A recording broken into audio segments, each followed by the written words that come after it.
નમસ્તે. તેજલબેન પારેખ, કાશ્મીરા રૂપાણી અને અમારી હિનાબેન, આ ત્રણની અવેજીમાં આજે 40મા અઠવાડિયે મારો અહીં આ સ્ટેજ ઉપર નંબર લાગ્યો છે. જીવન સાનિધ્ય આપણે જે શરૂ કર્યું ત્યારથી સતત અલગ અલગ ગ્રંથોનો આપણે પરિચય કરતા આવ્યા છીએ અને એક પછી એક વક્તાઓ આવે અને પોતે એક પુસ્તકને કેન્દ્રમાં રાખીને એ વ્યક્તિત્વ વિશે વાત કરે છે. અને આપણે જોયું એકદમ આમ મેઘધનુષની જેમ અલગ અલગ રંગો આપણે પાથર્યા અને આપ સર્વે એનો બહુ જ સુંદર રીતે સ્વીકાર કર્યો છે. આજના આ 40મા વક્તવ્યમાં એક એવું પુસ્તક, એ પુસ્તકના રચયિતા પોતે આજે આપણી સમક્ષ ઉપસ્થિત છે અને એ પુસ્તક ઉપર એ વાત કરશે.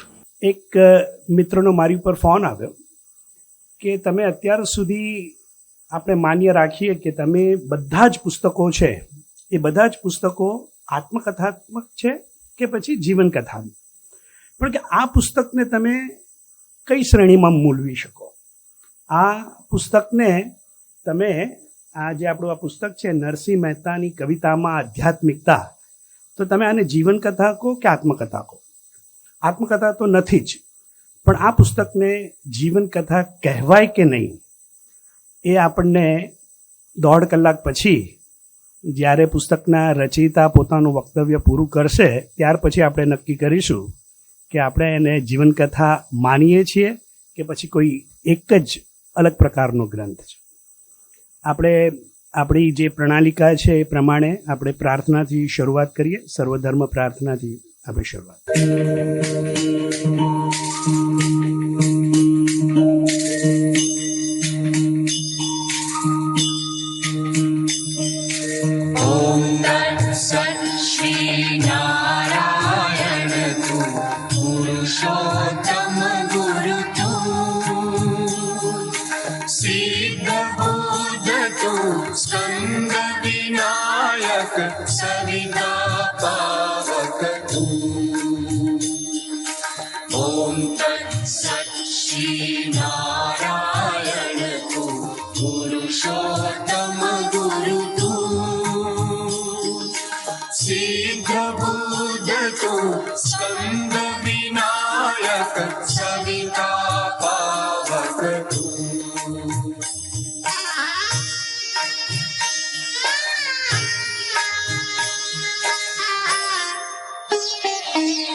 નિરખને ગગનમાં કોણ ઘૂમી રહ્યું, તેજ હું શબ્દ બોલે.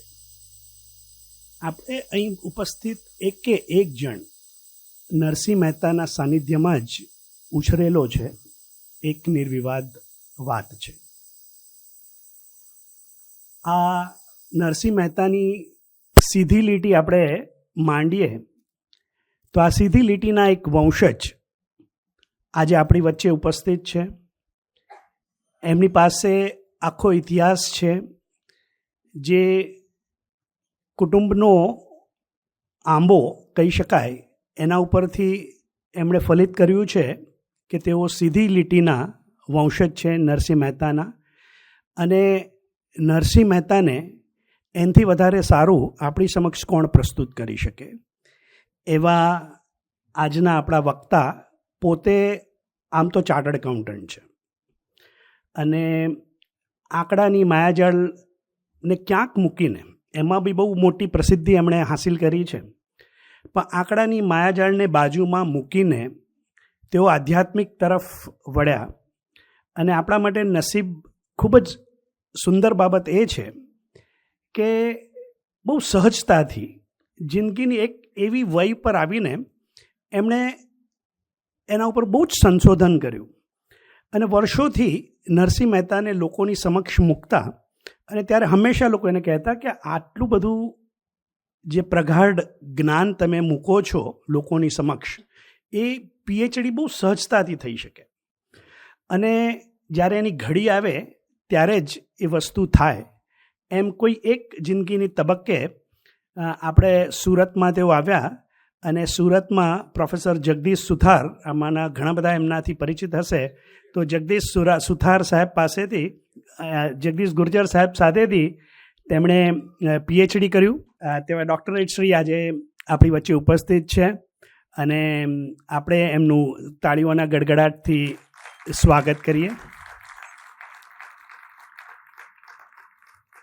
અને આપણે એક પરંપરા જે આપણી રહી છે કે ભગવદ્ ગીતાને પૂજન કરીએ, અને આજે તો આપણી વચ્ચે સ્વયં ગોવિંદ કાકા પણ અહીંયા ઉપસ્થિત છે, તો હું ગોવિંદ કાકાને કહું, અને આપણા સાર્વજનિક એજ્યુકેશન સોસાયટીના સર્વ હોદ્દેદાર મિત્રો પણ છે, તો એ લોકોને પણ એનો સ્ટેજ ઉપર આવવા માટે વિનંતી કે જેથી આપણે ભગવદ્ ગીતાનું પૂજન કરી શકીએ.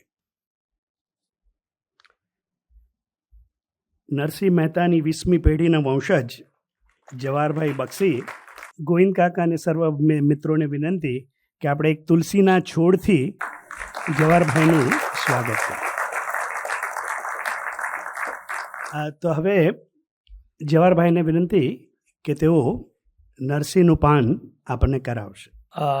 SRK ફાઉન્ડેશનના સર્વ મિત્રો અને કાર્યકર્તાઓ, હોદ્દેદારો, આપ સૌને મારા પ્રણામ અને મને અહીંયા બોલાવ્યો એ માટે આપનો આભાર. નરસિંહ મહેતા એમના હરિજનવાસના ભજનોને કારણે વધારે જાણીતા છે અને એમના વિશે એટલી બધી કિંવદંતીઓ, ચમત્કારો વગેરે છે, એ બધાનો ખુલાસો મેં આપ્યો છે. અમુક પ્રસંગો જેમ કે બાપનું શ્રાદ્ધ ને મશાલ ને કેદારો ને કીધું બન્યું જ નથી એના જીવનમાં, અને છતાં એ કિંવદંતી છે. પણ પહેલી વાત એ છે કે એ યોગી હતા, જ્ઞાની વેદાંતી હતા, જે નાગર પરંપરામાં છે, અને એ ઉપરાંત ભક્ત હતા, મોટા કવિ હતા અને લગભગ અવધૂત અવસ્થામાં છેલ્લે રહેતા હતા. અને આપણે એની શરૂઆત એના જે મૂળ અને કુળથી કરીએ તો વાર્તા શરૂ થાય છે ઈસવીસન 1304માં, જ્યારે પાટણનું પતન થાય છે ગુજરાતનું, ત્યારે અલાઉદ્દીન ખિલજી મલિક કાફુરને મૂકી જાય છે, એનું પણ ખૂન થાય છે અને એટલી બધી અફડાતફડી થાય છે. ત્યારે જે નાગર બ્રાહ્મણ અથવા નાગરો, એ વડનગર ત્યારે આનર્દ પ્રદેશ હતો, ગુજરાત છે 3 ભાગમાં વહેંચાયેલો હતો. સૌરાષ્ટ્ર એટલે સૌરાષ્ટ્ર, આનર્દ એટલે આ વચ્ચેનું ગુજરાત, અને જે આપણે અહીંયા જ્યાં ઊભા છીએ ત્યાં લાટ પ્રદેશ, જે છેક કોકણ સુધી એ ફિશરમેન સ્ટ્રીપ તરીકે ઓળખાતું. તો જે નાગરો ત્યારે લગભગ બધે આજની જેને IAS સર્વિસ કહીએ, દીવાનો હતા, મંત્રીઓ હતા, એમાં ભાણજી પંડ્યા એ વખતે કુળના વડા હતા અને એમણે એક સભા બોલાવી અને કહ્યું કે જે સંસ્કાર અને જે શૈલી માટે આપણે અહીંયા જીવીએ છીએ કે રહીએ છીએ એ હવે મને શક્ય લાગતું નથી, એટલે આપણે વધારે એક સુરક્ષિત જગ્યાએ પ્રયાણ કરવું જોઈએ. એટલે એ લોકો સૌરાષ્ટ્ર તરફ, કોઈ ભાવનગર, કોઈ જામનગર, કોઈ જૂનાગઢ, કોઈ ઉના, કુંવરબાઈનું મામેરું ઉનામાં થયેલું. એટલે એ ભાણજી પંડ્યાના ગદાધર પંડ્યા ત્યારનું જે તુળજાપુર હતું, આજે તળાજા છે, જે મોરારી બાપુના આશ્રમથી પાસે છે, એ ત્યાં જાય છે અને ત્યાં નાગાર્જુન ઠેવ રાજા હોય છે અને એ ખુશ થાય છે કે આ ભણેલા ગણેલા નાગર આવ્યા તો એમને મહત્તર પદવી, એટલે આપણે આજની સુપરવાઇઝરી કહો કે એક્ઝિક્યુટિવ પોસ્ટ કહો, એ મહત્તર આપી અને એના ઉપરથી એ પંડ્યામાંથી મહેતા કહેવાયા. અને એ ગદાધર મહેતાના પુત્ર પુરુષોત્તમ દાસ, એમના પુત્ર કૃષ્ણદાસ અને એમના પુત્ર નરસિંહ, એ ગદાધર પંડ્યા અથવા મહેતાની 20મી પેઢીએ હું આપની સાથે અહીંયા. અને નરસિંહના જન્મની આમ તો અમારે જૂનાગઢમાં તિથિઓ પણ સેલિબ્રેટ થાય છે, પણ વિદ્વાનો એમનો જન્મ 1404થી 1414માં, એમાં પૂર્વ સીમા અને ઉત્તર સીમા, હું એકેડેમિક આજે બહુ નહીં બોલું, પણ વલ્લભાચાર્ય પહેલાં નરસિંહના મૃત્યુ સમયે જ, એના પછી તરત જ વલ્લભાચાર્યનો જન્મ થયેલો. અને નરસિંહનો જન્મ 1404થી 1414માં, નરોત્તમ પલાણ સાહેબ એને 1410માં ગણે છે, અને એ તળાજામાં થયેલો, તુલજાપુરમાં. અને નાગરોની એ પરંપરા હતી કે બાળપણથી પાઠશાળામાં મોકલે છોકરાઓને, સંસ્કૃત અને બધું શીખવે. મારા દાદીને લખતા વાંચતા આવડતું. મારી માને એક બ્રિટિશ લેડી અંગ્રેજી શીખવતી. મારા નાના છે સોલિસિટર હતા, જે કનૈયાલાલ મુનશીની બ્રીફ લખતા. મારા પિતા ડિસ્ટ્રિક્ટ જજ હતા અને એમના ગયા પછી એમનું મર્ડર થયેલું એકચ્યુઅલી 1951માં, જ્યારે હું 4 વર્ષનો હતો. ત્યારે મારી માએ બ્રિટિશ કંપનીઓ સાથે અંગ્રેજીમાં પત્રવ્યવહાર કરીને અમારા પૈસા મેળવેલા. એટલે આ એક પરંપરા હતી. તો જે પહેલો બોધ આપણને મળે છે એ કે જે નાગરોએ ધીકતી કામ ધંધા છોડી અને જે ગયા, તો એ જે શિક્ષણ અને જે શૈલી, જે સંસ્કાર માટે એ લોકો જે સ્થળાંતર કર્યું, એ એક બહુ આપણે માટે મોટી એક તેજસ્વી પરંપરા છે કે સ્વધર્મે નિધનમ શ્રેય પરધર્મો ભયાવહ.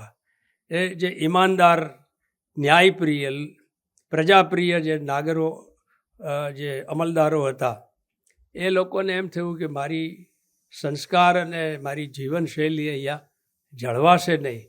એટલે કાર્યક્ષેત્ર જ્યારે આપણે નક્કી કરીએ ત્યારે માત્ર પૈસા અથવા તો આર્થિક કે ભૌતિક લાભ એ જરૂરી નથી હોતો. જે એના ડીપર સાયકોલોજીકલ, સોશિયોલોજીકલ અને સ્પિરિચ્યુઅલ વેલ્યુઝ છે, એ આપણે હંમેશા ધ્યાનમાં રાખવી જોઈએ. હું જ્યારે મુંબઈથી 1974માં ઇંગ્લેન્ડ ચાર્ટર્ડ એકાઉન્ટન્ટ થઈને ત્યાં ડિલોઇટ્સમાં કામ કરવા ગયો, ત્યારે મને પહેલો કલ્ચરલ શોક દેખાયો કે આખી વસ્તુ ઊંધી ચત્તી હતી. ત્યાંથી જ્યારે કામ માટે હું 15 વાર અમેરિકા ગયો, ત્યારે મને એક બીજો કલ્ચરલ શોક લાગ્યો કે એ તો સાવ અંતિમે પહોંચેલા છે.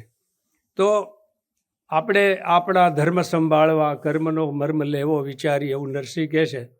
તો આ પહેલી વાત છે. અને બીજું કે શિક્ષણનું જે મહત્ત્વ હતું, આટલા બધા નાગર જ્ઞાતિના સભ્યો આખા સૌરાષ્ટ્રનું અમલ સંભાળતા, પ્રભાશંકર પટણીથી લઈને અમરસિંહ દિવાન ને કેટલાય નામો છે.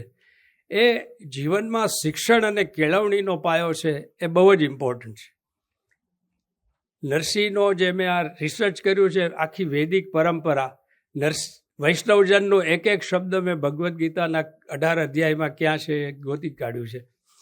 આજે એટલો બધો સમય નથી, પણ જે ઋષિઓનું જ્ઞાન છે એ તમારી જે ક્રિયાશક્તિ છે, જે એ ક્રિયાશક્તિ છે, એ ક્યારે અત્યંત ક્રિયાવાન થાય કે જ્યારે તમારી સંકલ્પ શક્તિ મજબૂત હોય. તમે એક દ્રઢ નક્કી કરો કે મારે આ કરવાનું છે, એ તમે દ્રઢ નક્કી કરો, એની પાછળનું પરિબળ શું છે? તો કે એ જ્ઞાન શક્તિ છે. તમને ખબર મળે કે અહીંયા બાજુમાં સોનાની ખાણ છે, તો તમે મહેનત કરો. અથવા તો તમને એમ થાય કે ભાઈ આ ફલાણી ઔષધિ લેવાથી તમારો રોગ મટી જાય છે, તો તમે મુંબઈ, અમદાવાદ, દિલ્હી ગમે ત્યાં જઈને એનો ઉપચાર કરો. તો એ જે જ્ઞાન શક્તિ છે એ સંકલ્પ શક્તિને મજબૂત કરે છે, અને સંકલ્પ શક્તિ છે એ પછી ક્રિયાન્વિત થઈને એ ક્રિયાશક્તિ અથવા કર્મમાં પરિણમે છે. પછી જે નરસિંહના જન્મ પછીની જે વાત છે એ જમાનો છે એ અર્લી મેરેજીસનો હતો. એટલે લગભગ 20 વર્ષની અંદર નરસિંહના લગ્ન માણેક સાથે થાય છે. લગભગ 18મે વર્ષે એમને પુત્ર શામળ શાહનો જન્મ થાય છે, અને લગભગ 20મે વર્ષે કુંવરબાઈનો જન્મ થાય છે. નરસિંહ બહુ નિજાનંદમાં મસ્ત રહેતો, અને લગભગ જન્મથી જ એ આધ્યાત્મમાં ડૂબેલો હતો. બીજી એક જે અમુક વાતો હું કરીશ જે તમને લોજિકલી ફિટ નહીં થાય, પણ આપણે ત્યાં ઉપનિષદમાં એક શ્લોક છે કે નહિ આત્મા પ્રવચને ન લભ્યો ન મેધયા ન બહુશ્રુતેન. આ જે પરમાત્મા છે એ તમને બહુ સાંભળવાથી કે બુદ્ધિ વાપરવાથી કે વાંચવાથી નથી મળતો. યમ એવેશ વૃણુતે, એ જેની વરણી કરે છે. ત્વમ વિવૃણુતે સ્વામ, એ પોતે એની સામે પ્રગટ થાય છે. નરસિંહ કહે છે પ્રેમ કરું, પ્રીત કરું, પ્રગટ થશે. તો એ જે જન્મની યાત્રા હોય છે, તમે માનતા હો તો ઠીક છે, જન્મમાં ન માનતા હો તો તમારે સમજવાનું કે તમારી ડીએનએમાં તમે somehow accidentally or coincidentally or whichever way you want to say, પણ એ એટલી બધી આધ્યાત્મિકતા લઈને જન્મેલો કે એને ઈશ્વરનો સાક્ષાત્કાર છે એ એને સહજ હતો. ક્યારેક એનું પ્રગટીકરણ થવાનું જ હતું, પણ એવા નિજાનંદી અવસ્થામાં પણ એ પરિવાર વાત્સલ્ય એનું જળવાયેલું રહે છે. માણેકબાઈ સાથે એનો સંબંધ સારો હતો, અને પાછલા જીવનમાં તો જ્યારે એને સમાજનો બહિષ્કાર વગેરે થયેલો ત્યારે એ જ એનો સધિયારો હતી. અને એ ત્યાગની અવસ્થા પણ હોય. તમે either you are very rich, તમે ખૂબ ધનવાન થાવ, અથવા તો ખૂબ વૈરાગી થાવ, પણ એ જે તમારો ભારતીય સંસ્કૃતિનો જે પરિવાર છે, જે પરિવારનો પ્રેમ છે, વાત્સલ્ય છે, એ એક બહુ મોટું ફેક્ટર જીવનમાં રહેશે, અને એ આપણે ભૂલવું ન જોઈએ. અને એટ ધ સેમ ટાઈમ આ જ્યારે હું પ્રસંગોની ડિટેલમાં નહીં જાઉં કેમ કે એ બધાને ખબર છે, પણ એ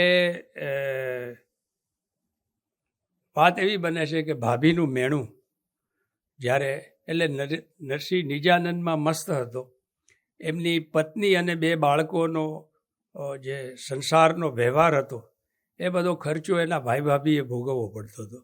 અને કોઈ સામાન્ય વાતમાં તો માણસ ઘર છોડીને જાય નહીં, પણ કંઈક મોટું એવું થયું હશે કે સખત મેણા માર્યા હશે. અને નરસિંહ, આપણી પાસે કોઈ એના ડાયલોગ્સના કોઈ એવિડન્સીસ નથી, પણ આપણે કલ્પના કરીએ કે છોકરાઓ ભૂખ્યા થયા હોય ને ભાભીને કહે કે ભાભી છોકરાઓ ભૂખ્યા થયા છે, તો એમ કે નાના છોકરાઓ છે, તો ભાભી કે ભાઈ છોકરા નાના છે પણ એમની ભૂખ બહુ મોટી છે. તો કે ભાઈ એ વિશ્વંભર છે, આખા કીડીને કણને હાથીને મણ આપે છે તો આપી જ રહેશે. તો ભાભી એમ કે જા તારા ઈશ્વરને કહીને એકાદ ગુણ અમારે માટે ઘઉં ચોખા લઈ આવ, જે થયું હોય. We do not have the details, પણ એક વાત એના આત્મચરિત્રના પદોમાં સ્પષ્ટ થાય છે કે ભાભીના મેળાને કારણે એ ત્યાંથી તળાજાથી 13 કિલોમીટર ગોપનાથ જે બંદર છે, એક જમાનામાં એ બંદર હતું. અને આપણી ભારતની પ્રાચીનતા એટલી બધી છે કે સાયન્ટિસ્ટ અને વૈજ્ઞાનિકો પણ એનો પાર પામી શક્યા નથી. એ હજારો વર્ષ જૂની છે કે લાખો વર્ષ જૂની છે એની પણ હજી સુધી પેલી. પણ ગિરનાર છે હિમાલય કરતાં જૂનો છે, એ સિદ્ધ થઈ ગયું છે. પણ એ જે આખી વાત છે પરિવાર વાત્સલ્યની, અને એમાં ભાભીના મેળાને કારણે એને એમ થાય છે કે આજ કાં હું નહીં ને કાં મારો ઈશ્વર નહીં. એટલે ગોપનાથમાં 7 દિવસ ને 7 રાત, તમે કમળ પૂજા સમજો છો, માણસ પોતાનું માથું કાપીને ભગવાનને ધરી દે, એવી રીતે એક ચિત્તે એક આસને 7 દિવસ 7 રાત બેઠો અને 7મે રાતે ઈશ્વર પ્રગટ થાય છે. નરસિંહ એના આત્મચરિત્રના પદમાં લખે છે, અચેત ચેતન થયો, ભવતણો અગ ગયો, સૂતી ઉઠી મારી આદ્યવાણી. અચેત ચેતન થયોનો મતલબ શું? કે જે બ્રહ્મ ચેતના મારી અંદર હતી એ મને અનુભવાતી નહોતી, પણ હવે એ ચેતના મારામાં જાગૃત થઈ છે. અને આદ્યવાણી એટલે કે જે ઋષિઓને અપૌરુષેય વેદના દર્શન થયા એમની સમાધિમાં, એવા જ એ જ આદ્યવાણીએ મારી પાસે આ કવિતા લખાવી. તો એ આદ્યવાણી આનું જ્યારે આપણે એક સ્પેશિયલ બેઠકમાં નરસિંહની આધ્યાત્મિકતા વિશે ચર્ચા કરશું ત્યારે એની હું ડિટેલમાં કહીશ. પણ રુચો અક્ષરે પરમે વ્યોમન અસ્મિન દેવા અધિવિશ્વે નિષેધુ, યસ્મિન દેવા અધિવિશ્વે નિષેધુ. જે તમારી એકદમ શાંત ચેતના અને એની અંદરની જે સ્થિર ચેતના છે, ત્યાં બધા દેવોનું સ્થાન છે. એટલે જે આધ્યાત્મિક છે એની પછી જે આધિદૈવિક સ્થાન છે અને પછી જે આધિભૌતિક છે, એટલે ત્યાં જે ચેતના જાગૃત થાય છે ત્યારે તમને એ આખો તમારી પર્સનાલિટી છે દિવ્ય થઈ જાય છે અને તમે એ ઈશ્વરમય થઈ જાઓ છો. એટલે એ તમે એક તો નરસિંહે પોતાના આત્મસન્માન અને પોતાના પરિવારના સન્માન માટે ઘર છોડી અને પરમાત્માને શરણે ગયો. નરસિંહના ચમત્કારોના પ્રસંગમાં કે સુખ દુઃખ મનમાંના આણીએ જેવા પદોમાં વારે વારે એક બોધ આપણને મળે છે કે આ આખા બ્રહ્માંડનો જે કર્તા છે એ એની કરતુમ અકર્તુમ અન્યથા કરતુમ શક્તિથી આપણા કોઈ પણ પ્રશ્નોનો એનું નિરાકરણ લાવી શકે છે. એટલે એ ડિવાઇન હેલ્પ માટે એ ત્યાં જાય છે અને એની જે નિજાનંદીની જે વ્યવસ્થા, એની આત્મચેતના હતી એ પછી ખરેખર એ આત્મસ્થ થાય છે. એને 2 જાતના સાક્ષાત્કાર થાય છે. એક પહેલો જે શિવનો સાક્ષાત્કાર છે અને પછી એને રાસલીલાના દર્શન થાય છે. 600 વર્ષમાં વિદ્વાનો એનો તાગ મેળવી શક્યા નથી. દર્શનાબેન ધોળકિયાએ પ્રશ્ન પણ કરેલો છે કે આવું કોઈ સંતમાં બન્યું નથી. પણ ઘણા જે રામકૃષ્ણ પરમહંસ માતાજીના ભક્ત હતા પણ એ કૃષ્ણની એ વાતો કરતા હતા. મૂળ શિવ જે છે એનો મૂળ માંડુક્ય ઉપનિષદમાં શિવમ શાંતમ અદ્વૈતમ ચતુર્થમ મન્યતે સ આત્મા સ વિજ્ઞેય. જે જાગૃત સ્વપ્ન સુષુપ્તિ અથવા આદિભૌતિક આદિદૈવિક આધ્યાત્મિક ત્રણેય વિશ્વની પાર જે પરમ Shiv, which is the fundamental source of the creation of universe, એ જે છે એ શિવ એટલે એ ધ્યાનની સમાધિ હતી. નરસિંહના પદોમાં ધ્યાન ધર નેત્રમાં નાચ છે અંતર ભાળની એક સુરતી. એટલે એની યોગ અવસ્થાના એ પદો છે, એની પ્રોસેસના એ પદો છે. એટલે એની ભક્તિમાં ધ્યાન ધર મોરના પીછનું, એટલે એ કૃષ્ણનું પણ એ ધ્યાન ધરે છે. તો જે આ સાક્ષાત્કાર છે એમાં એક ચિત્તે તમે લાગ્યા જ રહો, દ્રઢતાથી વળગી રહો, તો અસંભવમાં અસંભવ વસ્તુ પણ પ્રાપ્ત થાય છે. એ બોધ આપણને એમાંથી મળે છે. અને એ શિવનો સાક્ષાત્કાર થાય છે ત્યારે શિવ એને કહે છે માગ. પેલો કે સાહેબ મારે કાંઈ નથી જોતું. તો કે ના કહું છું માગ. તો કે ના કંઈ નથી જોતું. પછી કે ના તું માગ. પછી એક વાક્ય કહે છે કે તમને જે વલ્લભ હોય, જે સુલભ, જે તમને ગમતું હોય અને સહેલાઈથી તમે આપી શકો એવું કંઈક આપો. અને એ કૃષ્ણને રાસલીલાના દર્શન કરાવે છે. કેમ કે નરસિંહ એટલે આમાં ઘણા બધા ધારણાઓ આપણે કરવી પડે કે નરસિંહ જન્મથી જ કૃષ્ણનો ભક્ત હતો અને એને ગીત ગોવિંદનો અભ્યાસ હતો જે એના 200-250 વર્ષ પહેલાં જ લખાયેલો હતો અને જયદેવે લખેલું અને એ પૂર્વ ભારતમાં લખેલું. અને એટલે એને પ્રીતિ કૃષ્ણમાં હતી ને વારે વારે પદોમાં પછી શિવનું નામ બહુ આવતું નથી. કૃષ્ણ વિના બીજું સર્વ કાચું વગેરે. અને એના 473 શૃંગારના પદો છે એ બધા કૃષ્ણની લીલાના પદો છે. એટલે તો એ જે રાસલીલાનું દર્શન થાય છે એમાં પણ પલાણ સાહેબથી માંડીને કેમ કે કોઈને એની અનુભૂતિ નથી અને કેમ ને શું થયું એ સમજાતું નથી, પણ મેં એનું એક એક્સપ્લેનેશન આપ્યું છે કે ભગવદ્ ગીતાના 11મા અધ્યાયમાં જે વિશ્વરૂપ દર્શન થાય છે અર્જુનને, આજુબાજુમાં બેમાંથી કોઈ સેનામાંથી કોઈ જોઈ શકતું નથી, માત્ર અર્જુન એને જોઈ શકે. Please keep your mobile shut. તો એ જે 3 શબ્દ 11મા અધ્યાયમાં છે, જ્ઞાતુમ દ્રષ્ટુમ પ્રવિષ્ટુમ. પહેલાં તમને ભાન થાય છે કે ઓહો આ એક સત્તા છે, પછી તમે એને આશ્ચર્યથી જોવો છો અને પછી તમે એમાં પ્રવેશો છો. નરસિંહ એ વિશે કહે છે કે દેહ દશા ટળી માહે રહ્યો ભળી. તમે વિચાર કરો કે આ ટીવી જોતા હો અને સિરિયલ ચાલતી હોય ને એમાં અચાનક તમે એમાં પાત્ર તરીકે તમે દેખાવ તો તમને કેવું થાય? પણ એ વખતે એને એની શરીરનું ભાન જ નથી. દેહ દશા ટળી માહે રહ્યો ભળી. એટલે એ જે હિરણ્ય ગર્ભ છે, જે નિરખને ગગનમાં કોણ ઘૂમી રહ્યો, સાહેબે જે કહ્યું એ વિદ્વાનો એ પણ ડીકોડ નથી કરી શક્યા. માંડુક્ય ઉપનિષદની આખી કાવ્યમય અનુભૂતિ છે અને એમાં જે નિરખને ગગનમાં છે એ આદિ ભૌતિક જગત છે જે જાગૃત અવસ્થાથી જોવાય છે, અને પછી જળહળ જ્યોત ઉદ્યોત રવિકોટમાંની એ હિરણ્ય ગર્ભ છે. એટલે એક એની અંદરથી એક જે તમને સ્વપ્ન બતાવે છે, તમે ઊંઘતા હો અને સ્વપ્ન અવસ્થામાં જે તમને ઓડિયો વિઝ્યુઅલ દ્રશ્ય બતાવે છે એ એના બ્રહ્મ સ્વરૂપમાં એ તમને સાક્ષાત્કાર કરે છે. ધ્રુવ પ્રહલાદને કેવી રીતે થયો, આ વિશ્વરૂપ દર્શન કેવી રીતે થયું, આ નરસિંહને જે કૃષ્ણની રાસલીલાનું દર્શન થયું એ કહે છે. અને એ કહે છે કે મુહૂર્તે ભૂતલે આવ્યો, એક મુહૂર્તમાં હું ભૂતળે આવ્યો, મુહૂર્તે એકમાં ભૂતલે આવ્યો.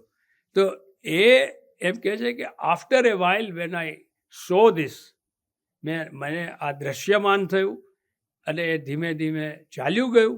જેમ અર્જુનને ભગવાને એ લીલા સમેટી લીધી, કેમ કે your nervous system is not capable to even bear it for a long time. Arjun તો ધ્રુજવા માંડે છે ને કે ભાઈ તમે હતા એવા પાછા થઈ જાઓ, મને તો ડર લાગે છે. તો નરસિંહને તો જો કે લીલાનો એક ભાન હતું એટલે એને તો આનંદમય છે, અને એ વિશ્વરૂપ દર્શન છે એ એમણે કર્યું. અને એમાં એક બીજી ઘટના બને છે કે અંતે કૃષ્ણ એને એમ કહે છે કે આ તે જે કંઈ જોયું પ્રગટ ગાજે તુને વચન દીધું. એટલે રાસલીલામાં તો શૃંગાર હોય ને એણે જે શૃંગારના પદો લખ્યા એને કારણે રાજાએ એને જેલમાં પૂર્યો. અને એ કહે છે લઈ આવો લંપટ નરસિંહને, કેમ કે આવા ભક્તિના પદો કોઈ સાંભળ્યા જ નથી. એટલે એ જે કાર્ય તમે હાથમાં લીધું છે, જે લક્ષ્ય હાથમાં લીધું છે, એ ગમે તેટલું નડતર આવે. નરસિંહ ક્રાંતિકારી કવિ હતો, એણે ન્યાત જાતનો ભેદ રાખ્યો નથી, એણે રાજાના દંડની પરવા નથી કરી. એણે ઈશ્વરને પણ કહે છે કે હું ખરે તું ખરો, હું આ સાહેબ ખાસ સાંભળજો, હું ખરે તું ખરો, હું વિના તું નહીં, હું હઈશ ત્યાં લગી તું એ હઈશે, હું જતે તું ગયો અનિર્વાચી રહ્યો, હું વિના તું તને કોણ કહેશે. તો આ જે એની એક પહેલી હતી. અને પછી શું છે કે એ આવીને ભાભીને પગે લાગે છે અને એની કાવ્ય રચના પછી જૂનાગઢમાં સ્થળાંતર કરે છે. ઇવન એની જે પ્રસિદ્ધિ ફેલાય છે કે આને તો ભગવાને દર્શન આપ્યા ને આ તે, એટલે ભાઈ ભાભી માટે it was difficult to handle him. અને નરસિંહ જૂનાગઢ સ્થિર થાય છે, ગિરી તળેટી ને કુંડ દામોદર. અને એના આત્મ જે એની સ્થિતિ હતી એમાં એક વધારે નિખાર આવે છે, કેમ કે હવે લટકે મળે નરસિંહનો સ્વામી હિંડે મોડા મોઢરે. એટલે એ જે એની અવસ્થા હતી, જાગીને જોઉં તો જગત દિશે નહીં, ઊંઘમાં અટપટા ભોગ ભાસે, ચિત્ત ચૈતન્ય વિલાસ તદ્રૂપ છે, બ્રહ્મ લટકા કરે બ્રહ્મ પાસે. આ સાહેબ આનાથી મોટી ફિલોસોફી. મેં અમેરિકા, ઇંગ્લેન્ડ, આફ્રિકા જ્યાં પણ લેક્ચર આપ્યા મેં ચેલેન્જ આપી છે કે આનાથી મોટી ફિલોસોફી બતાવો. બ્રહ્મ લટકા કરે બ્રહ્મ પાસે. આજે આપણી પાસે એનો વિષય સમય નથી, વિષય પણ આપણો બોધરૂપે વધારે છે. પણ આખું બ્રહ્માંડ અણુએ અણુમાં એક પરમાત્મા વસે છે. અખિલ બ્રહ્માંડમાં એક તું શ્રીહરિ. છતાંય 2 મિનિટમાં આપને કહું કે એક હમણાં ક્વોન્ટમ મિકેનિક્સ ગોવિંદ કાકા, હું મહર્ષિ મહેશ યોગી સાથે હતો ત્યારે ભારતના પ્રકાંડ પંડિતો આવતા અને ફિઝિક્સના બ્રાયન જોસેફસન ને પ્રોફેસર પ્રિગુઝિન ને બધા આવતા, નોબેલ લોરિયટ વિનર. અને એ એમ કે ભાઈ વેદની આ થિયરી છે, તમે ફિઝિક્સમાં શું કહો છો? એમાં જે ક્વોન્ટમ મિકેનિક્સ જે છે એ લગભગ વેદાંત છે અને એમાં નિર્ગુણ નિરાકાર પરબ્રહ્મ પરમાત્મા સગુણ સ્વરૂપે આખી વિશ્વનું બ્રહ્માંડ, પછી એને બિગ બેંગ થિયરી આતે. પણ એ ક્વોન્ટમ મિકેનિક્સમાં બેઝિકલી 4 ફિલ્ડથી આખું વિશ્વ બન્યું છે એવું આપણે શીખ્યા. પછી સલામ વાઇનબર્ગરે કહ્યું કે ખરેખર એ 3 શક્તિ જ છે, વીક અને આ 2 ભેગી જ છે. પછી ગ્રાન્ડ યુનિફિકેશને એ કહ્યું કે નહીં, આખું વિશ્વ 2 શક્તિથી બનેલું છે. અને જે યુનિફાઈડ ક્વોન્ટમ ફિલ્ડ થિયરી છે એ કહે છે કે આખું બ્રહ્માંડ એક જ શક્તિથી બનેલું છે, જે વેદના પરબ્રહ્મની જે આખી વ્યાખ્યા છે. અને તત્સૃષ્ટવા તદાનું પ્રાવિશત, having created the universe it entered every grain of creation. વિશ્વનું સર્જન કરી અને એના અણુ અણુમાં વ્યાપી ગયો. એટલે નરસિંહ કહે છે અખિલ બ્રહ્માંડમાં એક તું શ્રીહરિ, જૂજવે રૂપે અનંત પાસે. આ એક એક પદના એટલા બધા એના રેમિફિકેશન્સ, એના અર્થઘટનો, એના પડઘાઓ છે. એક તો આમાં સર્વધર્મ, આજે આપણે પ્રાર્થના કરી એનો આખો સ્પિરિટ આમાં છે કે જૂજવે રૂપે અનંત પાસે, ઈશ્વર અલ્લાહ એક હૈ. એ વાત પણ આમાં આવી જાય છે. નાત જાતના ભેદ આમાં કાંઈ નથી, જે કંઈ છે એ બધું પરમાત્મા છે. એટલે જે ત્યાગ વૈરાગ કરીને સંસાર છોડવું એમની, નરસિંહ પૂર્ણમદ પૂર્ણમિદમનો કવિ હતો, 200%. પૂર્ણમદ એટલે અવ્યક્ત બ્રહ્મ અને ઇદમ એટલે જે આ વ્યક્ત થયેલું બ્રહ્માંડ છે તે. અને એ સાયન્ટિસ્ટ એમ કહે છે કે જ્યારે આ બ્રહ્માંડ જે પરબ્રહ્મ છે એ જગતના અણુએણુમાં પ્રવેશી ગયું છે તો આપણને દેખાતું કેમ નથી? તો એમ કહે છે કે જે વેક્યુમ સ્ટેટ ઓફ એટમ છે, સમજો કે એક સાઉન્ડની ક્વોલિટી 100 છે, એમાંથી 50, 25, 10, 1, 0.5, 0.4, 0.3, 0.0001 જ્યારે ટ્રાન્સેન્ડ થાય ત્યારે એ શૂન્યાવકાશમાં જાય. અને એ શૂન્યાવકાશમાં કોઈ પણ કાર્ય, it is a state of least excitation, એ નિસ્પંદ સત્તા છે. અને એમાં જ્યારે પહેલી એટોમિક એક્ટિવિટી શરૂ થાય છે ત્યારે કોઈ પણ, મારે આમ આંગળી પણ હલાવી હોય તો 3 ઓપરેટર એકી સાથે ભેગા મળીને કામ ન કરે તો થઈ ન શકે. અને એ 3 ઓપરેટરના નામ આપ્યા છે ક્રિએટિંગ ઓપરેટર, પ્રોપેગેટર ને એનિલેટર. સાહેબ, આ અણુમાં તમારા બ્રહ્મા, વિષ્ણુ ને મહેશ. આ વિજ્ઞાન અહીં સુધી પહોંચી ગયું છે. અને નરસિંહ એ નિજાનંદમાં મસ્ત છે.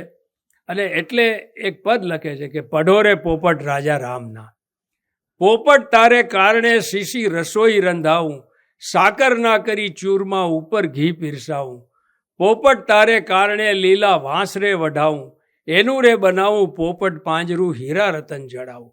એટલે આપણે ત્યાં એક પરંપરા છે કે જે અબુધ જીવ છે એને પોપટ કહે છે, જે રસિક જીવ છે એને મોર કહે છે, જે જ્ઞાની જીવ છે એને હંસ કહે છે, ને નરસિંહ જેવા જે પરમાત્માને પહોંચી ગયા છે એને પરમહંસ કહે છે. તો નરસિંહની કવિતામાં પોપટથી પરમહંસની યાત્રા છે. અને એ ભારતીય સંસ્કૃતિનો પાયો છે, વેદનો પ્રાણ મંત્ર જે છે. તમે વેદની ઋચાઓ વાંચો, હું કોઈ વેદનો પંડિત મારી જાતને ગણતો નથી ને મેં એનો કોઈ 1% પણ નથી, પણ જે કંઈ મેં વાંચ્યું છે એમાં બધી જબરદસ્ત પ્રાર્થનાઓ છે. અમને તમે કુળવાન સંતાનો આપો, અમને તેજસ્વી આ આપો, એ બધા એમાં પ્રાર્થનાઓ છે. એટલે જીવનનો ત્યાગ કરીને કશું જ કરવાનું હોય એવું નરસિંહ કે વેદ કહેતા નથી. આ બહુ મોટો બોધ છે આજના યુવાનો માટે કે તમારે આધ્યાત્મિક પ્રગતિ કરવી હોય કે ભૌતિક પ્રગતિ કરવી હોય, you have to give up nothing. તમારે કશું જ છોડવાની જરૂર નથી. મારો એક કાકા એક બહુ ફેમસ શેર છે કે મસ્તી વધી ગઈ તો વિરક્તિ થઈ ગઈ. એ આનંદ એટલો વધી જાય છે કે પોતે જ પછી વૈરાગ થઈ જાય છે. અને કેવી રીતે? મસ્તી વધી ગઈ તો વિરક્તિ થઈ ગઈ, ઘેરો થયો ગુલાલ તો ભગવો થઈ ગયો. તો આ જે છે એ આ આખી વાતને સિદ્ધ કરે છે કે વૈદિક જીવનમાં ક્ષણે ક્ષણનો આનંદ, દરેક અવસ્થાનો આનંદ, અને પૂર્ણમદ પૂર્ણમિદમ 100% આધ્યાત્મિક. અને ગીતામાં એક જ જણનો દાખલો આપીને કહે છે કે તું આની જેમ જીવ. તે ઈમે જનકા દયા. જનક રાજાનો એકનો ઉદાહરણ આપે છે. એ રાજા હતો, આખી એ સમાજની વ્યવસ્થાનો એ જવાબદાર માણસ હતો, અને છતાંય એ જ્ઞાની એવો હતો કે આ અષ્ટાવક્ર ગીતાને બધું તમને ખ્યાલ છે. સુખદેવને પણ એને ત્યાં જવાનું થયું. તો આ બધી વસ્તુ એ જ બતાવે છે કે સમાજની અંદર, કેમ કે નરસિંહ જે પઢોરે પોપટમાં એક બીજું વેદનું વાક્ય છે, આનંદી એવ ખલવીમાની ભૂતાની જાયંતી. આ આપણો જન્મ છે જીવનો, એ આનંદમાંથી જ, કેમ કે સચ્ચિદાનંદ છે. સચ્ચિદાનંદનો સાદી ભાષામાં સત એટલે આખા બ્રહ્માંડને જે અવિકૃત રીતે શક્તિ આપે છે. અણુમાં જે શક્તિ સંચાલન થાય છે, જે કંઈ પવન વહે છે કે પક્ષીઓ ઉડે છે કે જાનવરો ફરે છે કે આપણે કાંઈ કરીએ છીએ, એ સત છે. જે ચિત્ત છે એ કોન્શિયસનેસ છે, એ ચેતના છે. આપણે વિચાર કરીએ છીએ. તમે એક મચ્છરને બી આમ મારવા જશો તો એ ફરીને ભાગી જશે. એનામાં એટલી ઇન્ટેલિજન્સ છે કે એને ખબર છે કે જો હું ફરીને નહીં જઈશ તો હું મરી જઈશ. આ અણુની અંદર જે ચેતના છે, જેને સાયન્ટિસ્ટ હવે એમ કહે છે કે it is a self referral factor. તમે તમારી મેળે નક્કી કરી શકો છો કે મારે આમ જવું કે આમ જવું, મારે હાથ ઊંચો કરવો કે પગ ઊંચો કરવો, પહેલો ડાબો પગ મૂકવો કે જમણો પગ મૂકવો. એ જે ચૈતન્ય છે એ આખું, એટલે જે ચિત્ત ચૈતન્ય વિલાસ તદ્રૂપ છે, એ જે વાત છે એ ચિત્ત છે. અને વૈજ્ઞાનિકો હજી સુધી પહોંચ્યા નથી. સાહેબ, મારે મહર્ષિએ એકવાર સાયન્ટિસ્ટની કોન્ફરન્સ કરેલી. ત્યાં એક ફ્રેન્ચ સાયન્ટિસ્ટ આવેલા, કોસ્ટા દી બર્ગા. તો હું ત્યારે નોર્મલી હોસ્ટ હોઉં, તો જ્યુસને બધા મારા માણસો પાસે લઈને એમને આપ્યું. મેં કહ્યું, સાહેબ મારે તમને એક સવાલ પૂછવો, પૂછી શકું? તો કે હા. મેં કહું, આજે ખુરશીને આ બધું જે કણનું બને છે એ તો તમે ગોતી કાઢ્યું, પણ ચેતના કયા કણનો બને છે, એમાં કઈ જાતની ધાતુ વપરાય છે કે શું? મને કે હું 12 વર્ષથી સંશોધન કરું છું, હજી મને ખબર નથી પડી કે શરૂઆત ક્યાં કરવી.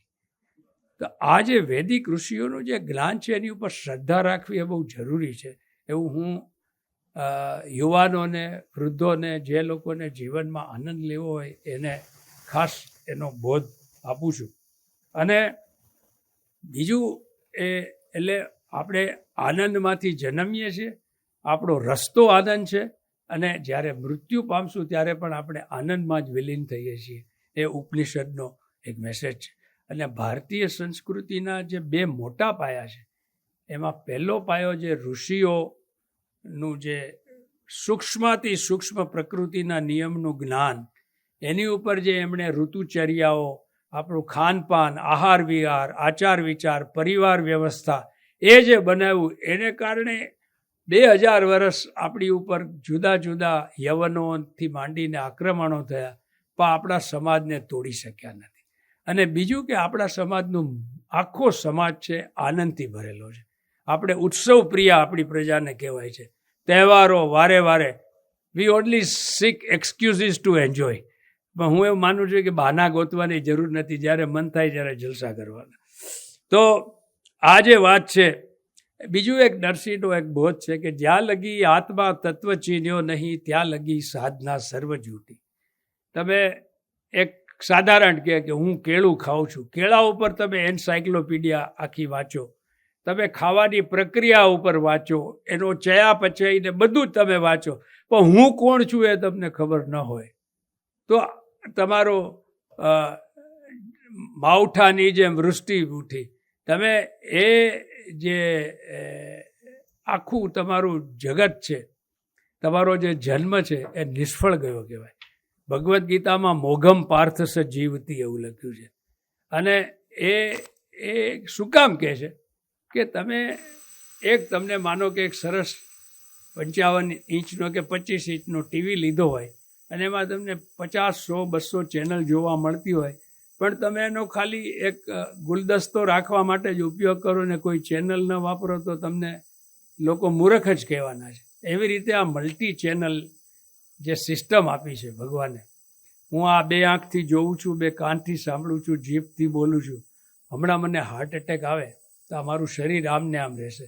મારી આંખ જોઈ શકશે નહીં, મારા કાન સાંભળી શકશે નહીં, મારી જીભ બોલી શકશે નહીં. તો મારામાં કોણ હતું જે બોલતું હતું, સાંભળતું હતું, નિર્ણય કરતું હતું? તો એ જે તત્વ છે એ ક્યાં જાય છે ને ક્યાંથી આવે છે? વૈજ્ઞાનિકોએ આટલા બધા માઇક્રોસ્કોપ્સ રાખ્યા છે, આટલી બધી ચીરફાડ કરી છે, પણ ડેડ બોડી અને લિવિંગ બોડીમાં શું ફરક છે હજી સમજી શક્યા નહીં. કોણ જાય છે ને ક્યાં જાય છે એ તો ખાલી આપણા વેદમાં જ છે. એ લોકોને તો ખબર નથી કે શું જાય છે, પણ એ જે જાય છે એ આપણું તત્વ છે. તમે એમ સમજો કે તમારા ઘરમાં ફ્રીજ છે, પંખો છે, એર કન્ડિશનર છે, હીટર છે, ઇલેક્ટ્રિક ચૂલો છે, પણ જો ફ્યુઝ બંધ થઈ જાય તો કોઈ ચાલે? લાઇટ ચાલી જાય તો એ જે ઇલેક્ટ્રિસિટીનું કનેક્શન થાય છે પછી એ જુદું જુદું. ફ્રીજ છે ઠંડુ કરશે, ચૂલો છે ગરમ કરશે, પંખો છે હવા આપશે, બલ્બ છે લાઇટ આપશે. એમાં જુદી જુદી ચેનલ એ આત્મના સંચારથી, એના ચૈતન્યથી સંચારની થાય છે.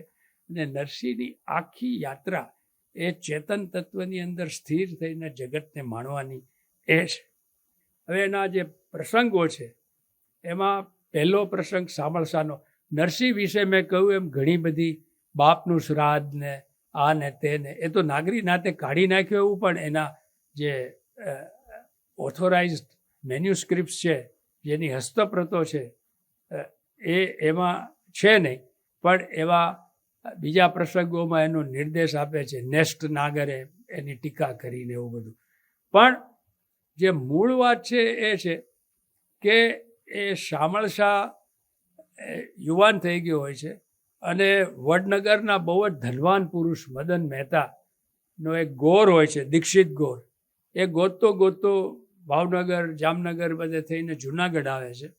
અને એમાં કોક અવળચંડો માણસ કહે છે કે ભાઈ સહિતા અમારો તો સૌથી મોટો ધનવાન નરસિંહ મહેતા છે, તમે જાઓ. એ બિલકુલ રાખ હતો, એની પાસે આગલે દિવસે ખાવાના પૈસા નહોતા. પણ એ નરસિંહને ત્યાં આવે છે ને શામળની એની મુખમુદ્રા અને એની આભા જોઈને નક્કી કરે છે. મદન મહેતાને કહે છે, મદન મહેતાને ખબર હોય છે નરસિંહ મહેતા રાખ હોય છે અને ભગત હોય છે. એટલે એ કહે છે કે તે આ શું કર્યું અને તું ફોક કરી આવ. તો પેલો કે નહીં, કાં હું મૃત્યુ પામીશ ને કાં તમે આ કરો. પછી લગ્ન થાય છે. અને જે કથા છે એમ છે કે 16 દિવસ આવવાના ને 17 દિવસ આવવાના ને 16 દિવસ જવાના. 33 દિવસ સુધી એ નાગરીનાથને ખાતા પીતા એ પેલું કરે છે. એના ટોકરા, ટમટમે, ઘૂઘરા, ગમગમે એ બધા એના જાનના વર્ણનો ને બધું પણ છે.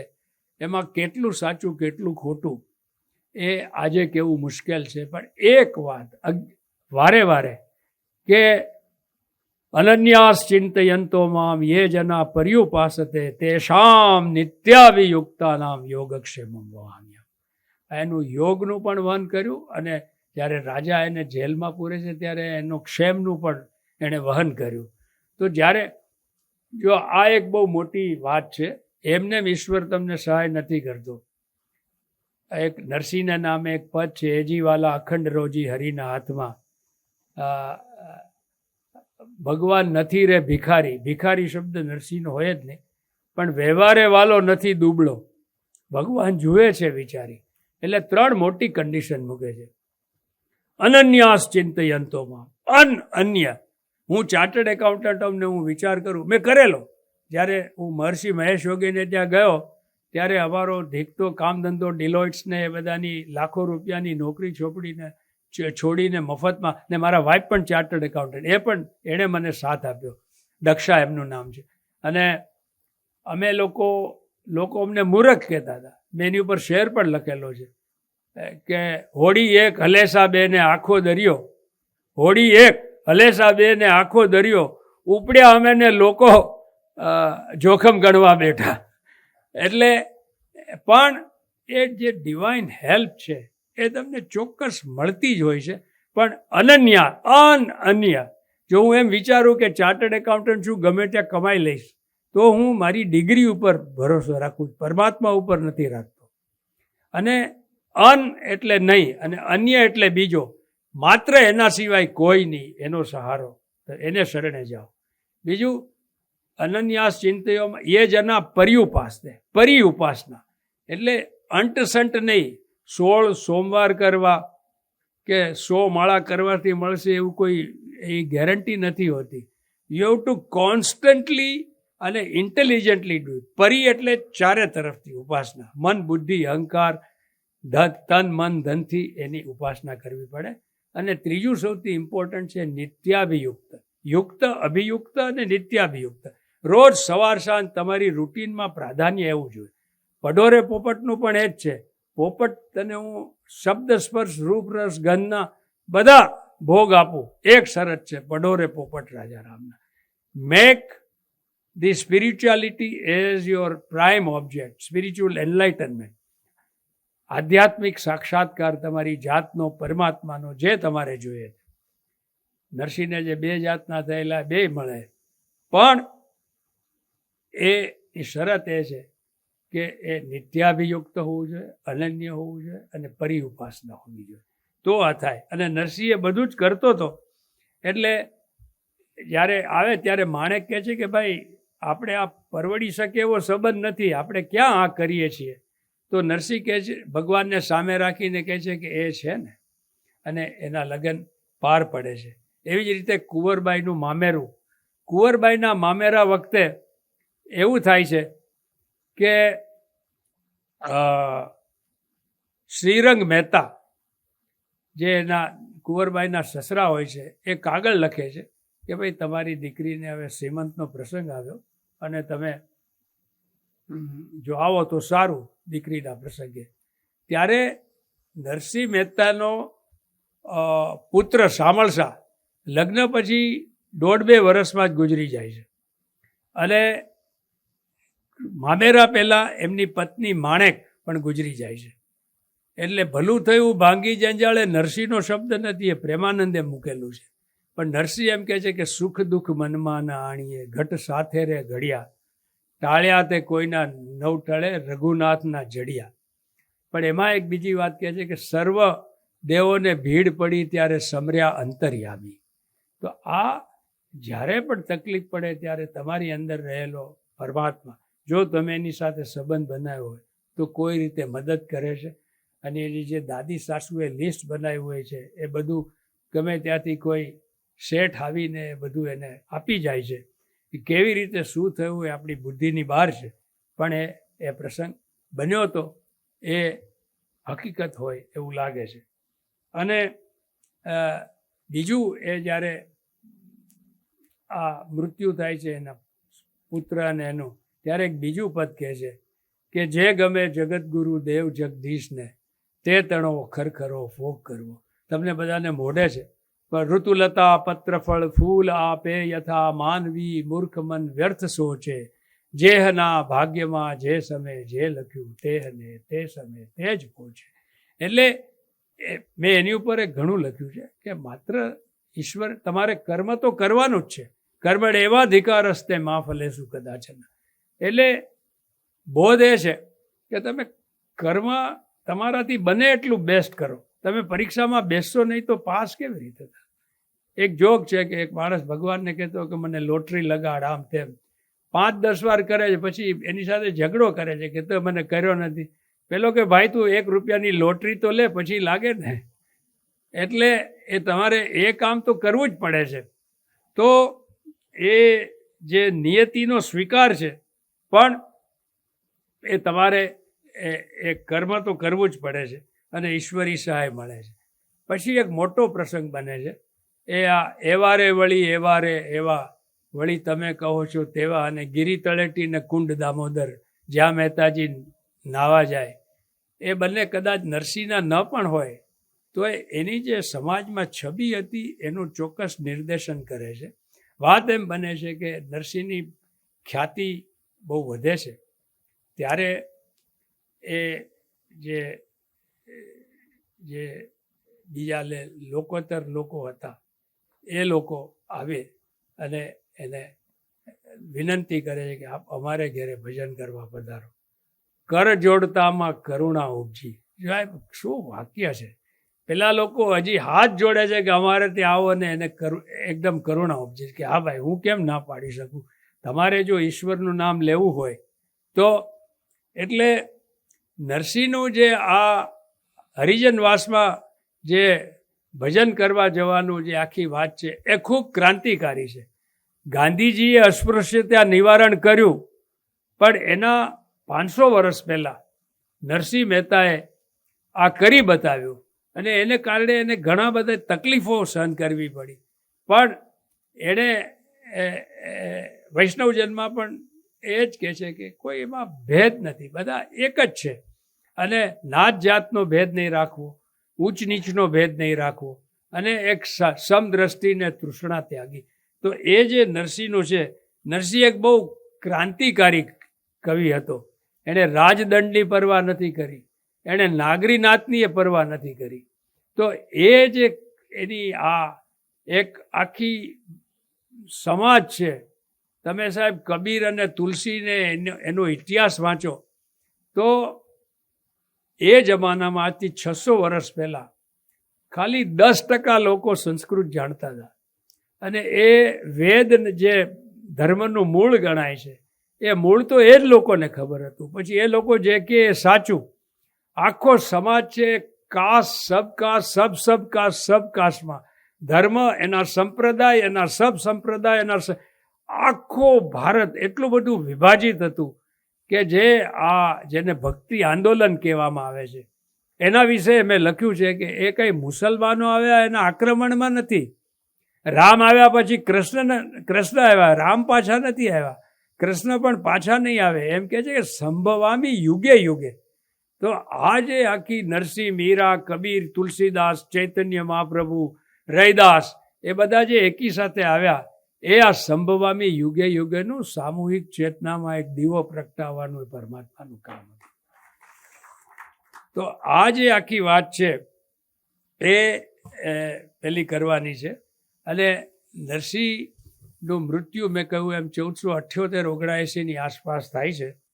એના એક તમને કેમ કે જીવન વિશે વાત કરવી છે.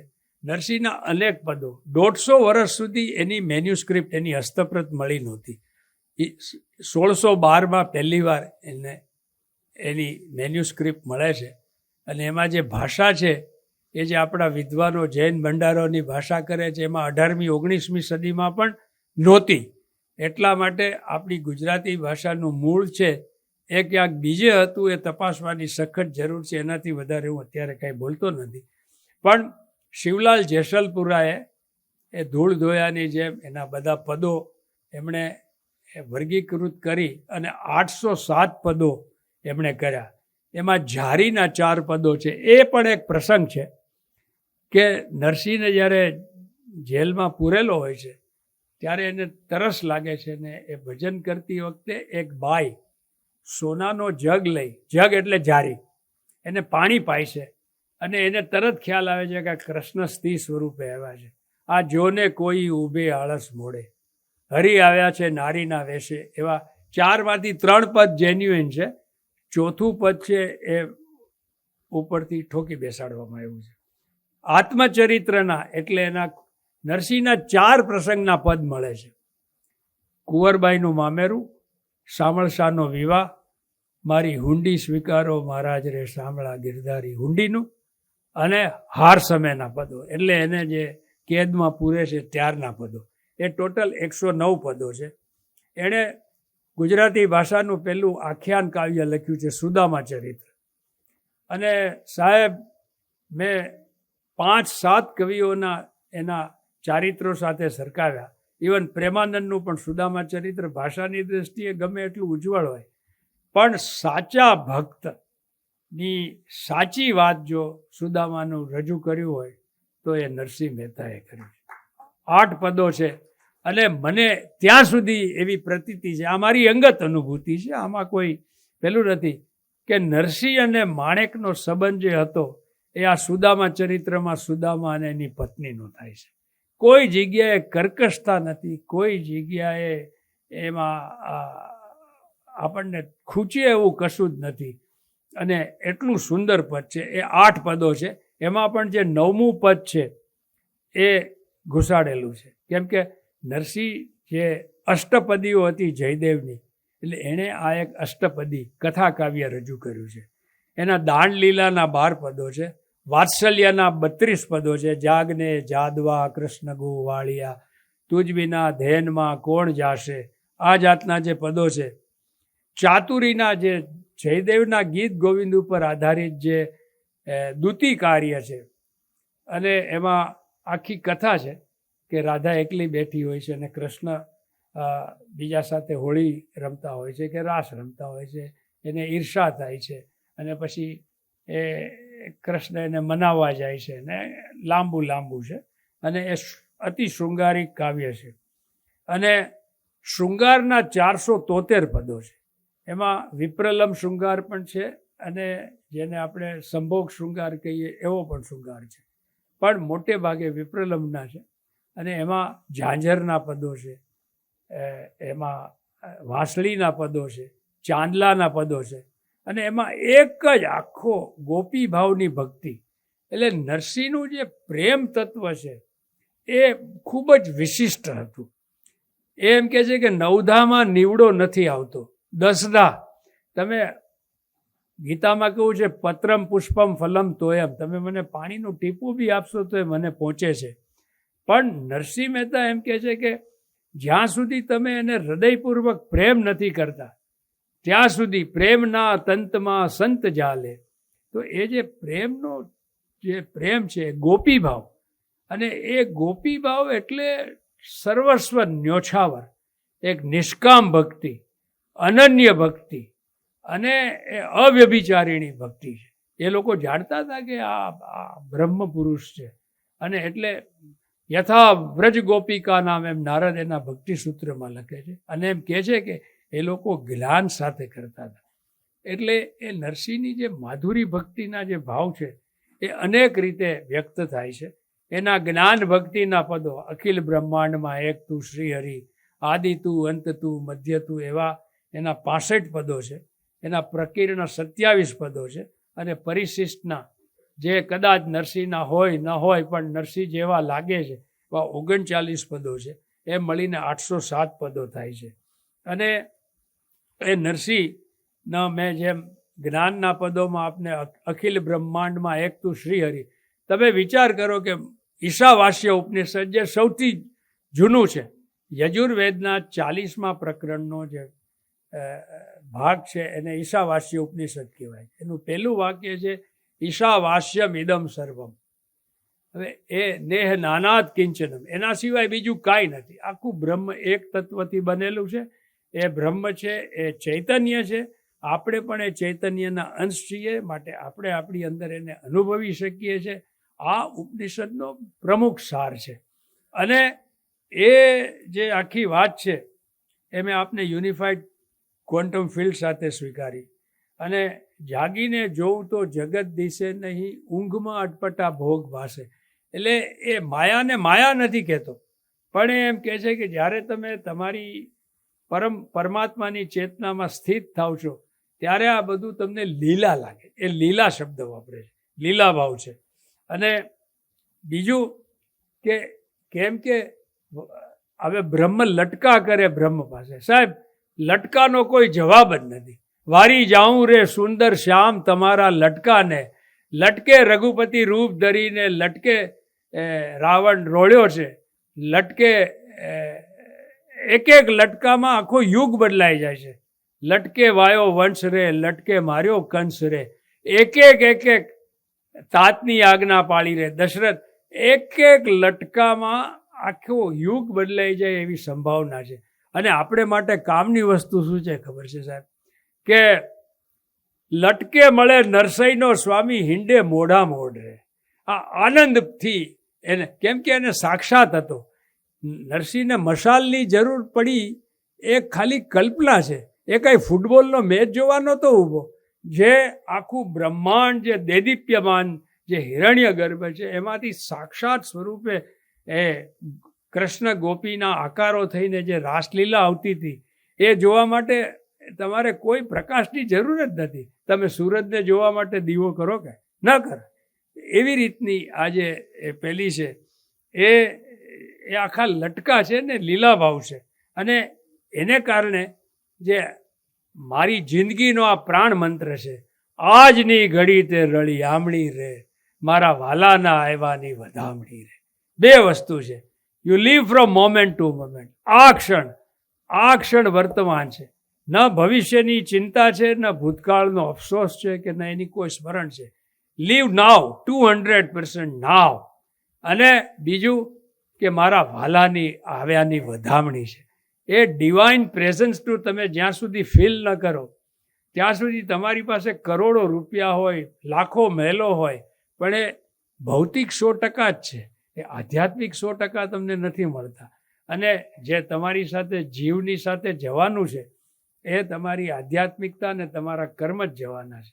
એટલે એ આજની ઘડી તે રળિયામણી રે મારા. અને બીજી વાત કે ભારતમાં રવિન્દ્રનાથ ટાગોરથી લઈને ભારતી સાહેબ સુધી કોઈ એવો કવિ નથી જન્મ્યો કે જેના 95% પદોમાં આનંદ હોય. પૂરો સોહાગઢ સાથીઓ રે, કે વાલો આવે મલપતો હાથીઓ રે. એટલે આ મલપતો અમે નાગરમાં, હું નાનો હતો ત્યારે અમે મલપતા, આપણે કહે ને કે ભાઈ જયવર્ધનભાઈ ક્યાં છે, તો કે હમણાં મલપતા આવશે એમ કે. તો આ બધી ભાષાની એ મજા છે. અને એક બીજું એમનું જે પદ છે, તિરખને ગગનમાં કોણ ઘૂમી રહ્યો, તેજ હું શબ્દ બોલે. એની વિશે આજે બહુ વાત નહીં થાય, પણ એમાં એક શબ્દ આવે છે કે શ્યામ શોભા ગણી, જે આખા બ્રહ્માંડનો નાયક છે, જે આટલો રસોવય સહ, જે રસથી ભરપૂર છે, અને જેની ઉપર આખી ગોકુળ વૃંદાવન મોયું છે, એ શું છે? તો કે શ્યામ શોભા ગણી, બુદ્ધિ નવ શકે કળી, અનંતોત્સવમાં પંથ ભૂલી. શું જીવનની આવી વ્યાખ્યા કૃષ્ણમૂર્તિથી લઈને રજનીશ સુધી કોઈ કરી શક્યું નથી મોડર્નમાં. અને વેદમાં પણ સર્વમ ખલ્વિદમ બ્રહ્મ કહ્યું છે. આ એક આગળ એમાં લટકા ભાવ કરે છે. તો એ જે આખી વાત છે, અનંતોત્સવ. What is this life? It is an eternal festival. અનંત ઉત્સવ છે. અને it is a celebration of the divine presence. મારા વાલાની આવ્યાની વધામણી. જે પરમાત્માથી જે સરાબોર છે, જે ભરપૂર છે, એ નરસિંહ. અઢળક શબ્દ નરસિંહ ઘણી વાર વાપરે છે. અને એક બીજું એનું પદ છે કે જે 600 વર્ષમાં વિદ્વાનો ઉકેલી નથી શક્યા. આ પણ હું આની વિશે 1.5 કલાક એક પદ ઉપર બોલેલો છું, પણ તમને 2-3 મિનિટમાં તમને એનો એક આભાસ આપી દઉં કે જળ કમળ છાંડી જાને બાળા, સ્વામી અમારો જાગશે. હવે મેં પ્રશ્ન કર્યો કે નાગ, તમને કથા તો ખબર છે, એ દડો આમ તો તરે, ડૂબે નહીં, પણ છતાંય ડૂબ્યો. અને કૃષ્ણએ કોઈ બહાનું કરીને એને ડૂબકી મારીને કાળી નાગને નાથવા ગયો. આ એનું અવતાર કાર્ય છે.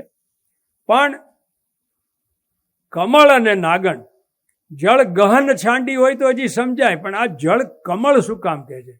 અને સાહેબ, હિન્દુ તંત્ર, બૌદ્ધ તંત્ર, જૈન તંત્ર, કબીર સંપ્રદાય, નાથ સંપ્રદાય, શ્રી વિદ્યા, આપણો કાઠિયાવાડનો કે ગુજરાતનો રવિભાણ સંપ્રદાય, આ બધા સંપ્રદાયમાં જ્યારે કમળ અને નાગણ ભેગા થાય ત્યારે એક અને એક માત્ર અર્થ નીકળે, કુંડલિની યોગ. Kundalini is like A train. તમારી ભૌતિકતાને આધ્યાત્મિક તરફ લઈ જતી એક યાત્રા છે, જેના દરેક સ્ટેશનને એનર્જી સેન્ટર અથવા તો ચક્ર અથવા તો કમળ કહેવાય છે. આને હૃદય કમળ પણ કહેવાય, હૃદય ચક્ર પણ કહેવાય, નાભી કમળ પણ કહેવાય, નાભી ચક્ર પણ કહેવાય. એટલે નરસિંહની યોગ ચેતના અને એનું કવિ કર્મ જુઓ કેવું અદ્ભુત છે. બીજો સવાલ મેં એ કર્યો કે ઘડીકમાં કહે છે કે જાગશે તને મારશે, પછી કહે છે કે રંગે રૂડો રૂપે પૂરો. એટલે ભાઈ તું મારવા બેઠી હતી ને આ વાત ક્યાંથી આવી? પછી ત્રીજી કહે છે કે લાખ સવાનો મારો હાર આપું. તો વિદ્વાનોને 600 વર્ષમાં કંઈ આમાં અજુકતું કે એબ્સર્ડ લાગ્યું નહીં. અને એના કરતાં એ જે આધ્યાત્મિક ચેતનાના જે એ સંબોધન કરે છે, જળ કમળ છાંડી જાને બાળા, પુરુષ છોકરો છે કૃષ્ણ. જ્યારે એક નાના બાળક જે પુરુષ હોય એને બાળા કહેવામાં આવે ત્યારે એનો એક જ અર્થ થાય ઇન્ફન્ટ. 5, 7, 10, 15 દિવસનો જે બાળક હોય એને બાળા કહેવાય. બીજી પંક્તિમાં કહે છે કે કહેરે બાળક તું માર્ગ ભૂલ્યો કે તારા વેરીએ વળાયો. આ બાળક એટલે ચાઇલ્ડ, એટલે બાળામાંથી એ બાળક થયો, હવે એ કિશોર થયો. પછી રંગે રૂડો રૂપે પૂરો દિસંતો કોડીલો ખોડામ. નેક્સ્ટ લાઇનમાં તો એ ટીનેજર અને એકદમ સુંદર પેલો થઈ જાય છે. હજી તમે એમાંથી રિકવર થતા કે બેવ બળિયા બાથે વળગ્યા, એટલે ફૂલ્લી ગ્રોન સશક્ત માણસ થઈ જાય છે. અને એના કરતાં સાહેબ છેલ્લે કહે છે, નાગણો જ્યારે પેલો હારી જાય છે, અમે અપરાધી કાંઈ ન સમજ્યા ન ઓળખ્યા ભગવાન. હા સાહેબ, આ આપણી દશા છે કે અમે અપરાધી કંઈ ન હોય. હવે બાળામાંથી ભગવાન બની ગયો અને વિદ્વાનનો પેટનું પાણી નહીં હલ્યું. અને એના કરતાં એ સાહેબ એ છેલ્લે હું કહીશ, સ્વામી શબ્દ ખિસ્સામાં રાખજો, પાછું કાઢશું આપણે. તો જે જાગશે તને મારશે છે. આજે કમલેશભાઈ સાથે વાત કરતા હતા કે હું કેવી રીતે આ સીએ કરતાં આમાં આવ્યો. ઘણી લાંબી વાત છે, પણ હું મુક્તાનંદ સ્વામી અમેરિકાથી આવ્યા ત્યારે એમની સાથે એક બાબા રામદાસ કરીને આવેલા, જે હાર્વર્ડ યુનિવર્સિટીના સાયકોલોજી ડિપાર્ટમેન્ટના હેડ હતા. ને એણે એમ કહ્યું કે અમે જે સાયકોલોજી શીખડાવીએ છીએ એટલી બધી ફાલતુ અને ક્ષુલ્લક છે કે જે વેદની અંદર જે આ ગહન ચેતનાની વાતો છે એ તો ક્યારેય અમે શીખવી જ નહીં શકીએ આ વિજ્ઞાનથી. એટલે હું એમને બેને ખાસ મળવા ગયેલો અને મારે એમની સાથે 1.5 કલાક વાત થઈ બાબા રામદાસ સાથે.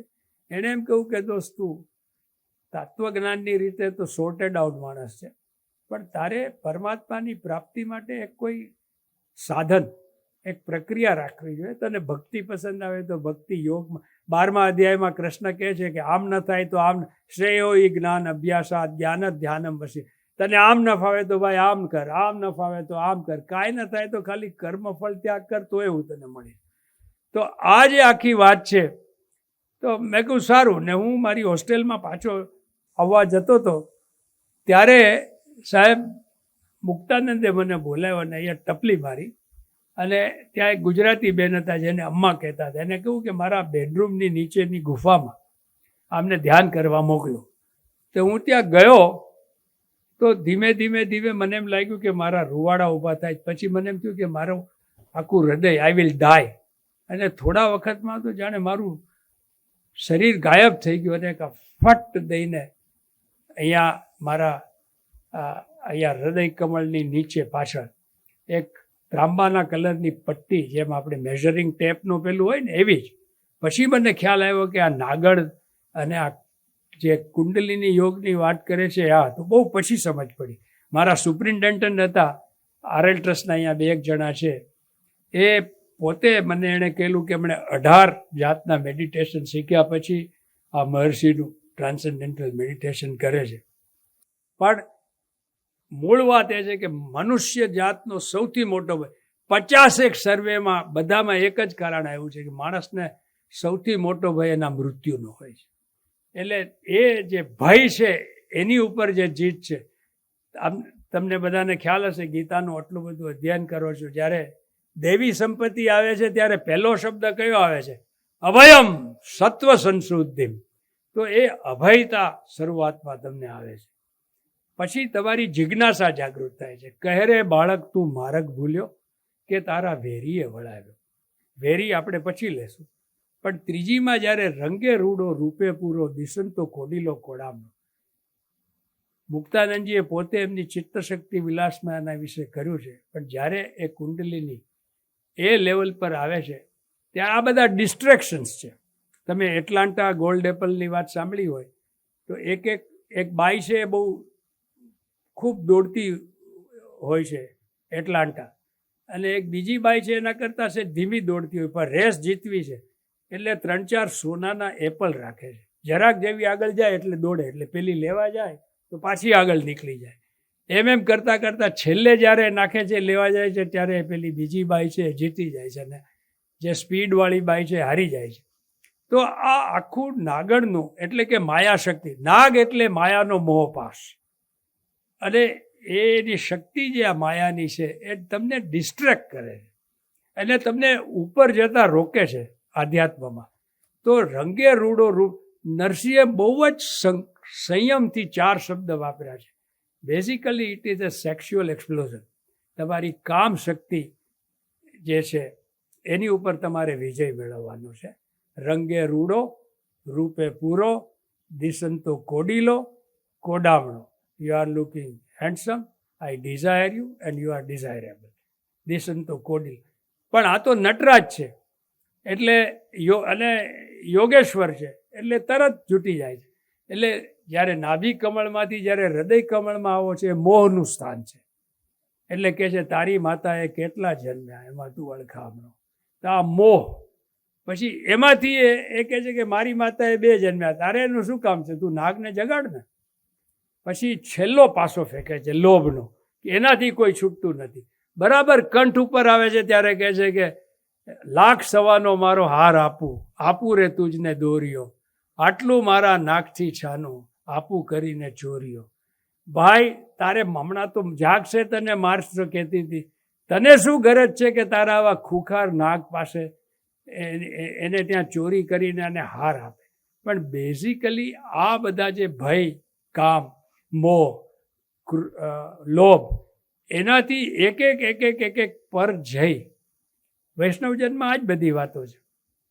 અને પછી જ્યારે આ શિવનું 3જું નેત્ર જેને આજ્ઞા ચક્ર કહેવાય છે અથવા એ આજ્ઞા કમળ કહેવાય છે, ત્યાં 2 બળિયા બાથે વળગ્યા કૃષ્ણે કાળી નાગ નાટ્યો. શિવના 3જા નેત્રમાં કામ ભસ્મ થાય છે એની વાતો આપણે સાંભળી. પણ બેઝિકલી તમારી જે આખી જે જગત તરફની જે અભિપ્સા છે, જે એનો અભિનિવેશ છે, જે એની ઈચ્છાઓ છે, એ પૂરી થઈને તમે આધ્યાત્મિક રિયલી થઈ જાઓ છો. હવે મેં વિદ્વાનોને પ્રશ્ન કર્યો કે કાળીનાગ નાથ્યો તો ઢીલો ઢફલા થઈ જાય, પણ નરસિંહ તો એમ કહે છે કે સહસ્ર ફેડા ફૂફવે જેમ ગગન ગાજે હાથીઓ. તો આ જે 1000 પેટલ લોટસ કહેવાય, સહસ્ત્રાર ચક્ર અથવા સહસ્રદળ કમળ કહેવાય, એ જ્યારે જાગૃત થાય છે ત્યારે અહીંયા ભગવદ્ ગીતામાં સાહેબ 3 શબ્દ છે, નિર્દ્વંદ્વ નિત્ય સત્વસ્થ નિર્યોગ ક્ષેમ આત્મવાન. અહીંયા નિર્દ્વંદ્વ થવાય છે, અહીંયા નિત્ય સત્વસ્થ થવાય છે, અને અહીંયા નિર્યોગ ક્ષેમ થવાય છે, અને અહીંયા આત્મવાન થવાય છે. અને જ્યારે આ ખુલે છે ત્યારે બ્રહ્મ લટકા કરે બ્રહ્મ પાસે. પણ એ બી હજી 7મું કમળ છે. કબીર એની ઝીની ઝીની ચદરિયામાં કહે છે કે 8 કમળદલ ચરખા, તો 8મું કમળ કયું, એને ગગન મંડળ કહેવાય છે. એટલે છેલ્લે કહે છે કે ગગન ગાજે હાથીઓ. તો આ એક ફૂલ એનલાઇટનમેન્ટની આખી યાત્રા છે. અને હવે મજા, ખિસ્સામાંથી સ્વામી શબ્દ કાઢો. શરૂઆતમાં નાગણ એમ કહે છે કે જળ કમળ છાંડી જાને બાળા, સ્વામી અમારો જાગશે. હવે સ્વામી કોણ છે નાગણનો? નાગ, કાળી નાગ. અને જ્યારે એ હારી જાય છે નાગ ત્યારે કહે છે બેવકર જોડી વિનવે સ્વામી મૂકો અમારા કંથને. ત્યારે સ્વામી કૃષ્ણ થઈ જાય છે સાહેબ. સ્વામી બદલાઈ ગયો એ 600 વર્ષમાં કોઈને ખબર નહીં પડી. અને સાહેબ આનું જે મોટું રહસ્ય છે એ છે યમની બેન એ યમુના છે. યમુના એટલે તમારા જીવનની ક્ષણે ક્ષણ વહેતું જળ. એનો સ્વામી જ્યારે સંસારરૂપી નાગ હોય છે ત્યારે every moment you are dying, અને જ્યારે તમારો સ્વામી કૃષ્ણ થાય છે ત્યારે તમે અમરતા પ્રાપ્ત કરો છો. આ જળ કમળ છાંડીનું રહસ્ય છે. અને આવા તો એના અનેક પદો છે. એક ભોળી રે ભરવાડણ, હવે નરસિંહના ભક્તિના પદો પણ આપણે એક બે લઈએ. ભોળી રે ભરવાડણ હરીને વેચવાને ચાલી. આ એ જે નરસિંહની પોતાની અવસ્થા હતી કે એટલી બધી કૃષ્ણમાં ઓતપ્રોત છે કે એ દહીં છાશ વેચવા જાય છે. સાહેબ, આ નરસિંહના 1000 વર્ષ પહેલાં, એટલી 700 વર્ષ પહેલાં એક વજ્યભાગ કે વજ્યાલક બે નામ મળે છે. એ પ્રાકૃત ભાષા જ્યારે ગુજરાત પહેલાં હતી, તક્કમ વિકંતીએ કણહો કણહોથી વાપર્યો. દહીં છાશ વેચતા વેચતા કૃષ્ણ કૃષ્ણ વાહર્યો એમ બોલી પડે છે. અને તમે જે જસરાજજી પાસે સાંભળ્યું હશે કે તમે જેનું પઠન કરતા તો કૃષ્ણ કર્ણામૃત, એમાં એમ કહે છે કે દગ્ધાધિક મોહ વસાદ વોચત ગોવિંદ દામોદર માધવે. દૂધ દહીં વેચતા વેચતા મોહ વસાદ, એ મોહ શબ્દ વાપરે. અહીંયા આ આત્મરતિનો શબ્દ વાપરે છે નરસિંહ, કે એમ કરતાં કરતાં ગોવિંદ લ્યો, કોઈ માધવ લ્યો એમ બોલી પડે છે. ગોવિંદ દામોદર માધવેથી. તો નરસિંહ આ જૂના વિચારનું જે કાવ્ય બી, એમાં સાહેબ ભાષાની જે આખી જક્સ્ટાપોઝિશન છે.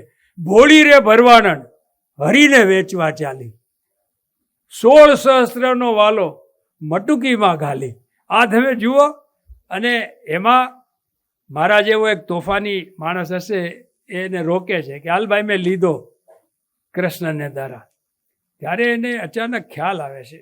અને જે અહીંયા જાદુ નરસિંહ એક આખો અદ્ભુત રસ જન્માવે છે કે મટકી મૂકે છે ત્યારે એમાં એને કૃષ્ણનું મોઢું દેખાય છે. અને એમાં એને વાંસળીનો નાદ સંભળાય છે. નરસિંહના વાંસળીના પદમાં પણ એ વેણુનાદ છે. એ કૃષ્ણનો કોલ છે. અને એના પતિઓ, એના પુત્રોએ કોઈને વાંસળી સંભળાતી નથી. વૃંદાવન અને ગોકુળમાં ઓછામાં ઓછું 2-3 કિલોમીટર ત્યાં વાંસળી સંભળાય નહીં. પણ એ આખી આધ્યાત્મિક એક જે એની મા કા બુલાવા આયા એમ કૃષ્ણ કા બુલાવા છે એનો વેણુનાદ. એટલે એ, અને સાહેબ મને એમાં શું મળ્યું ખબર છે? અદ્ભુત તત્વ કે તમારો ભ્રમ સાચો હોય ને તો મારી વાલીડો એ તમારો ભ્રમ બી સાચો પાડે છે. તમને એમાંય દર્શન આપે છે દહીંમાં. આ દહીં જેવા જડ પદાર્થમાં ચૈતન્યનું પ્રગટ થવું એ મોટી વાત છે. મેહુલો ગાજે ને માધવ નાચે, એ પ્રકૃતિ એ જ પરમાત્મા છે. એ પણ એક નરસિંહનો બોધ છે. You enjoy the nature. આ આખું જગતની રચના તમારા આનંદ માટે. વેદાંત પણ હવે સ્વીકારે છે કે ભોગ અને અપવર્ગ એવા 2 શબ્દ વાપરે છે કે તમે અહીંયા આવ્યા છો તો ખાયા પીયા કુછ નહીં, ગ્લાસ તોડા બારા અને એવી જિંદગી નહીં જીવો. તમે તમારી રીતે ખૂબ આનંદ કરો, એ સંયમિત રીતે આનંદ કરો, જ્યાં સાત્વિક આનંદ છે એ કરો, મર્યાદામાં રહીને આનંદ કરો. એ ઇન્દ્રિય લોલુપતા નથી બતાવતો, પણ જીવનમાં પરમાત્માની હાજરી સાથે દરેક ક્ષણ, દરેક પરિસ્થિતિમાં આનંદ માણવો, એ નરસિંહનો બહુ મોટો શબ્દ છે. અને એ ભોળી રે ભરવાડણમાં એ જે એની તરસ છે. સાહેબ, મારો એક શેર પાછો કોટ કરું છું કે જળ છું, બરફ છું, ભેજ છું, ઝાકળ છું, વાદળ છું, સતત મૃગજળ રૂપે ભીનો જ છું. આ ગોવિંદ કાકા એક આપણે પંચીકરણ છે. જળ તો લિક્વિડ છે જ. પૃથ્વી તત્વનું જળ કયું? જળ છું, બરફ. એટલે કે જળનું પૃથ્વી તત્વ કયું? તો કે બરફ. અગ્નિ તત્વનું જળ કયું? તો કે ભેજ. વાયુ તત્વનું જળ કયું? તો કે ઝાકળ. આકાશ તત્વનું જળ કયું? તો કે વાદળ. અને તારી તાકાત હોય તો માયામાં પણ મળે. મૃગજળ સુધી ભીનો જ છું. પણ એક શરત છે, એ ન હોય તો કોઈ સ્વરૂપમાં તમને મળતો નથી. જળ છું, બરફ છું, ભેજ છું, ઝાકળ છું, વાદળ છું, સતત મૃગજળ સુધી ભીનો જ છું. પણ તરસ્યા વિનાના શહેરમાં જો તું મને શોધ્યા કરે તો હું તને ક્યાંથી મળું? આ તરસ પેદા કરતી તરસ. અને હવે આપણી પાસે 5-7 મિનિટ રહી છે તો નરસિંહના એ શૃંગાર કાવ્યો કરું. એમાં 473 કાવ્યોમાં ઋતુના કાવ્યો છે, વસંતના કાવ્યો છે. અને એમાં જે આધ્યાત્મિકતા છે, આપણા પંડિતોએ ખરેખર તો દબાવેલા છે. અને એમાં કોઈ જાતનો એમાં પેલો એક તમને વસંતનો એક પદ છે, એમાં રાધાને આજના જમાનામાં કહીએ તો કૃષ્ણ સાથે ડેટ છે, અને ત્યારે સાધુ તો ઠીક, પણ તમારા બોયફ્રેન્ડ પ્રિયતમને મળવા પણ એકલા નહીં જવાય, એટલે એની બડી પાસે એ રાધા શણગાર કરીને આવે છે, ને પેલી હજી દહીં મથતી હોય છે કે ચાલ રમીએ સહી મેલ મથવું મહી, વસંત આવ્યો વનવેલ ફૂલી, મોરિયા અંબ કોકિલા લવે કદમ, કુસુમ કુસુમ રહ્યા ભ્રમર ઝૂલી. તને ખબર નથી પડતી આ કઈ, તમે સમજો છો, મારે બહુ સ્પષ્ટ કહેવાની જરૂર નથી, પણ દરેક ભમરો ફૂલમાં ચોટ્યો છે. આપણે હવે કૃષ્ણને મળવાની આ ઋતુ આવી છે. અને પછીની જે લાઈન, સાહેબ 600 વર્ષ પહેલાંની આ લાઈન આજે પણ એટલી ફ્રેશ લાગે છે. અને આ નરસિંહનું દૂતી કાર્ય છે. રાધા છે એ પરમાત્મા તરફ ઉન્મુખ છે, અને પેલી સંસારી જીવ છે જેને પરમાત્મામાં કોઈ રસ નહીં, એને દહીં ને છાશ ને માખણમાં જ રસ છે. તો એને કહે છે કે પહેર શણગાર ને હાર ગજ ગામિની, ક્યારની કહું છું કે ચાલ ઉઠી, રસિક મુખ ચુંબીએ વળગીએ ઝૂંબીએ, આજ તો લાજની દુહાઈ છૂટી. આ જે આખી, તમે કૃષ્ણને જ્યારે મળવા જાઓ, અનંત બ્રહ્માંડના નાયક, અને ત્યારે જે લાજની દુહાઈ છૂટે, એટલે જીવને અનંતતા તરફ લઈ જવા માટેની દીક્ષા આપે છે આ કાવ્યમાં. એટલે આ રીતે જો તમે કવિતા સમજો તો એનો શૃંગાર, પણ ત્યારે નહોતા સમજતા, એટલે એને કરવા ને ગયો. હું બીજા 2 પ્રસંગની વાત કરું. હુંડીનો પ્રસંગ એવો છે કે જેના હસ્તપ્રતોને એને સમાજમાંથી એમાં થોડો એવો ડિસ્ટિંક્શન્સ આવે છે, અથવા તો ડિસ્ક્રિપન્સીઝ આવે છે. અને નરસિંહ 700 રૂપિયા એ જમાનામાં, એટલે આજના કદાચ 7 કરોડથી એ વધારે થયા. એ શું કામ કોઈના લે, અને કોઈને શું કામ એ દ્વારકાની ચિઠ્ઠી લખી આપે, હુંડી. એટલે મારી દ્રષ્ટિએ મેં મારી બુકમાં એમ લખ્યું છે કે આ પ્રસંગ બન્યો કે નહીં, એક આ નરસિંહ જાણે ને કૃષ્ણ જાણે. આમાં મારી બુદ્ધિ તો ખાસ માનવા તૈયાર નથી. ટૂંકમાં જેમ મીરા છે એ કૃષ્ણમાં ભળી ગઈ, એ લોકો માને છે, હું નથી માનતો, કેમ કે મારી એટલી બધી શ્રદ્ધા નથી, એવી કોઈ જરૂરે નહોતી. એ વાત 700 વર્ષ પહેલાં આંડાલની હતી, એ આ મીરામાં લગાડી દીધી એ લોકોએ. પણ એટલું ખરું કે એ પછી મીરા અદૃશ્ય થઈ ગઈ. તો આ બધા જે ચમત્કારો છે એનું ઇન્ટરપ્રિટેશન તમારે લોજિકલી કરવું પડે. મેં આમાં વિજ્ઞાન અને ચમત્કાર, ભારતીય પરંપરા અને ચમત્કાર, યોગ અને ચમત્કાર, સિદ્ધયોગીની તો આમાં લખી શકાય એવું જ નથી. સાહેબ, હું એવા સિદ્ધ મહાત્માઓને મળ્યો છું ને મેં એની વાત સાંભળી છે. આજે હું કહું તો આખી દુનિયા ઉલટ પુલટ થઈ જાય, પણ મારાથી એ બોલાય એમ નથી. પણ એનીવે, તો એક રાધાને હારની એક બહુ સરસ છે. એમાં આજ રે સાંભળીએ વાલે અમશો અંતર કીધો રે, રાધિકાનો હાર હરિએ રૂકમણીને દીધો રે. હવે તમે જુઓ કે રાધા છે એ એની આધ્યાત્મ શક્તિ છે, એ આધ્યાત્મ જગતની નાયિકા છે, અને રૂકમણી છે સંસારની, એ રાણી છે, એ ગોપી નથી. હવે આધ્યાત્મની નાયિકાનો હાર એ સંસારની નાયિકાને પહેરાવે છે, તો એની પાછળનું રહસ્ય આ કોઈ વિદ્વાનોને વિચાર કરવાની એ ઈચ્છા નથી થઈ. તો એ નરસિંહ એ ડ્રામાને બહેલાવે છે. શેરીએ શેરીએ સાત પાડું, હિંડું ઘેર ઘેર જોતી રે, રૂકમણીને કોટે મેં તો ઓળખ્યા મારા મોતી રે. ચોર પકડાઈ ગયો. અને સાહેબ જે ધમાલ થાય છે, એ ગાંધીજીની જેમ સત્યાગ્રહ કરે છે કે મારો હાર આપો, નહીં તો હું ખતમ થઈ જઈશ અહીંયા. અને પછી સાહેબ જે નરસિંહ એક લાઈન લખે છે, આહા, એક અદ્ભુત કવિતાનો એક અદ્ભુત પંક્તિ છે કે થાળ ભરી શગ મોતી મગાવ્યા, અણવિંધ્યા પરોવ્યા રે. આહા, અણવિંધેલા. એ કહે છે કે ગાંડી, આ તો તૂટેલા ફૂટેલા મોતી છે, કાણા પડેલા, એ રૂકમણીને કામ આવે, તારા કામના નથી. હું તને વિંધ્યા વગરના મોતીની જે ટ્રાન્સેન્ડેન્ટલ પરસ્તાની જે એકાકૃતતા છે એ હું તને આપું છું. આ આખી બ્રાહ્મી સ્થિતિની વાત છે. અણવિંધ્યા પરોવ્યા રે. સાહેબ, અણવિંધ્યા મોતીની માળાની કલ્પના કોઈ કરવી મુશ્કેલ છે. અને છેલ્લે એક પદ, મેં કંઠ પરંપરાના પદો અને હસ્તપ્રદના પદો વિશે પણ ઘણું કામ કર્યું છે. મથુરામાં ખેલ ખેલી આવ્યા હો કાન ક્યાં રમી આવ્યા. એ ખેલ ખેલી આવ્યા નરસિંહનો શબ્દ નથી, પણ આજ ઉજાગરા અંગ આળસ ભર્યા મારે મંદિર કેમ આવ્યા. વાત એક જ છે કે ક્યાંક રમીને આવ્યા છે.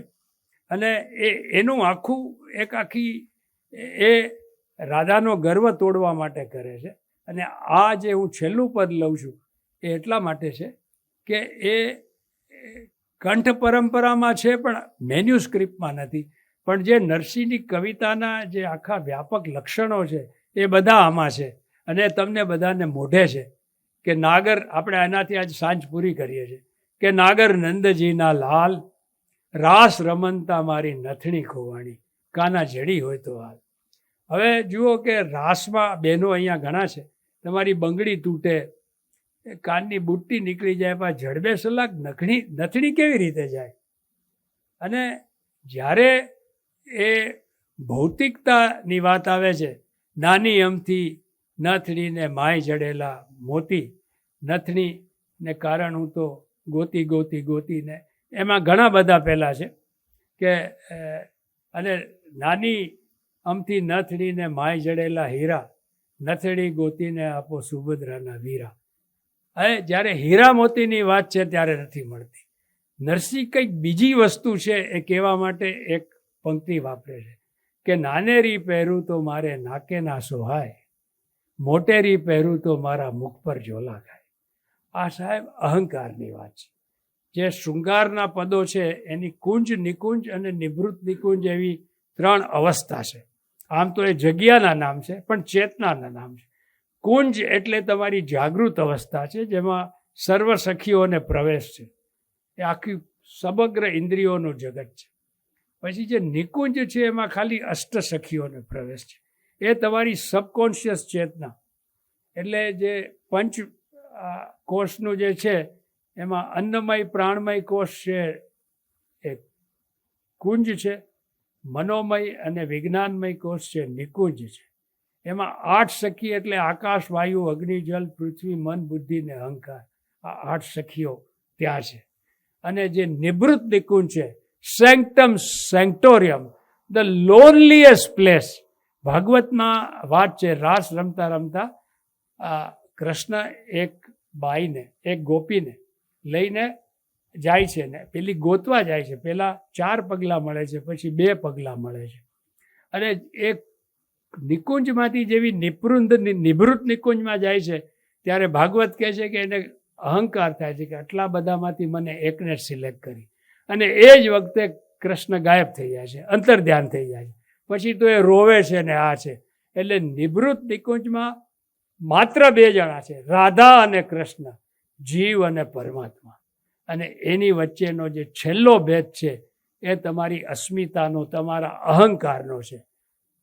અહંકારનું પ્રતીક છે નાક અને એનો શણગાર છે નથણી. સાહેબ, તો આ જે નથણી ખોવાણી છે કાના જ, એટલે પછી એનો નિવેડો કેમ આવે છે? તો પ્રકૃતિ. તમને જ્યારે માથામાં દુખે કે પેટમાં દુખે ત્યારે સમજવાનું કે પ્રકૃતિ કંઈક સંકેત કરે છે કે આ તમારે તપાસવાની જરૂર છે. તો એવી રીતે આંબે બોલે કોયલડીને, વનમાં બોલે મોર, રાધાજીની નથણીનો સાંભળ્યો છે ચોર. એટલે આ આખી વાત કરે છે.